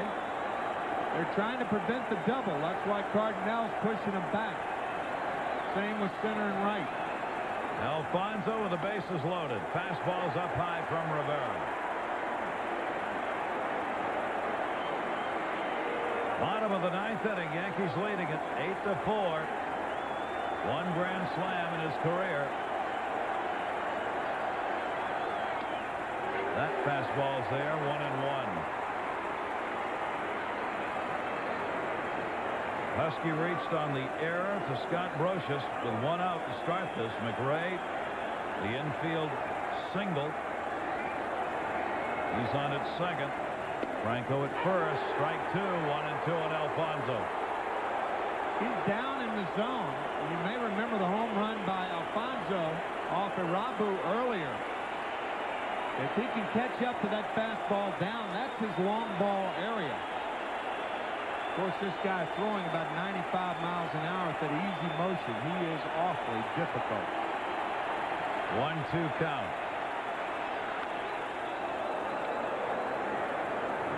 Alfonso not going to go easily. Keeps that count at 1-2 on the foul ball. Rivera has not given up a home run this year, and that's remarkable for a guy who throws high fastballs. That shows you how fast, with that easy motion, he throws.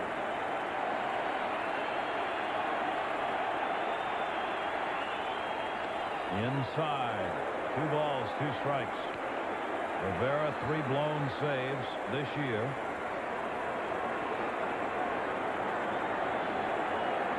Mendoza, chance to be the winning pitcher.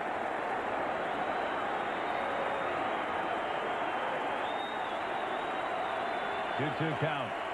Alfonso popped it up at the plate. Jorge Posada. Game over. And the Yankees take the first of the Subway Series. Paul O'Neill, a huge 3-run homer in the 7th inning. And the Yankees win it by a score of 8-4. We'll come back and wrap it up after this from Chrysler.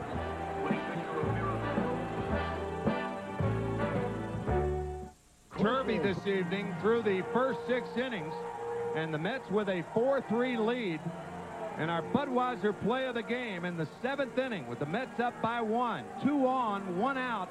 The first pitch from reliever Mel Rojas to Paul O'Neill, hammered near the Bud Light sign.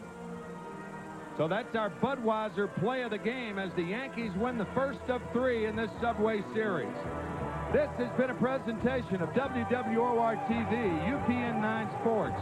For Gary Thorne and all of our terrific crew, we wish you a good evening.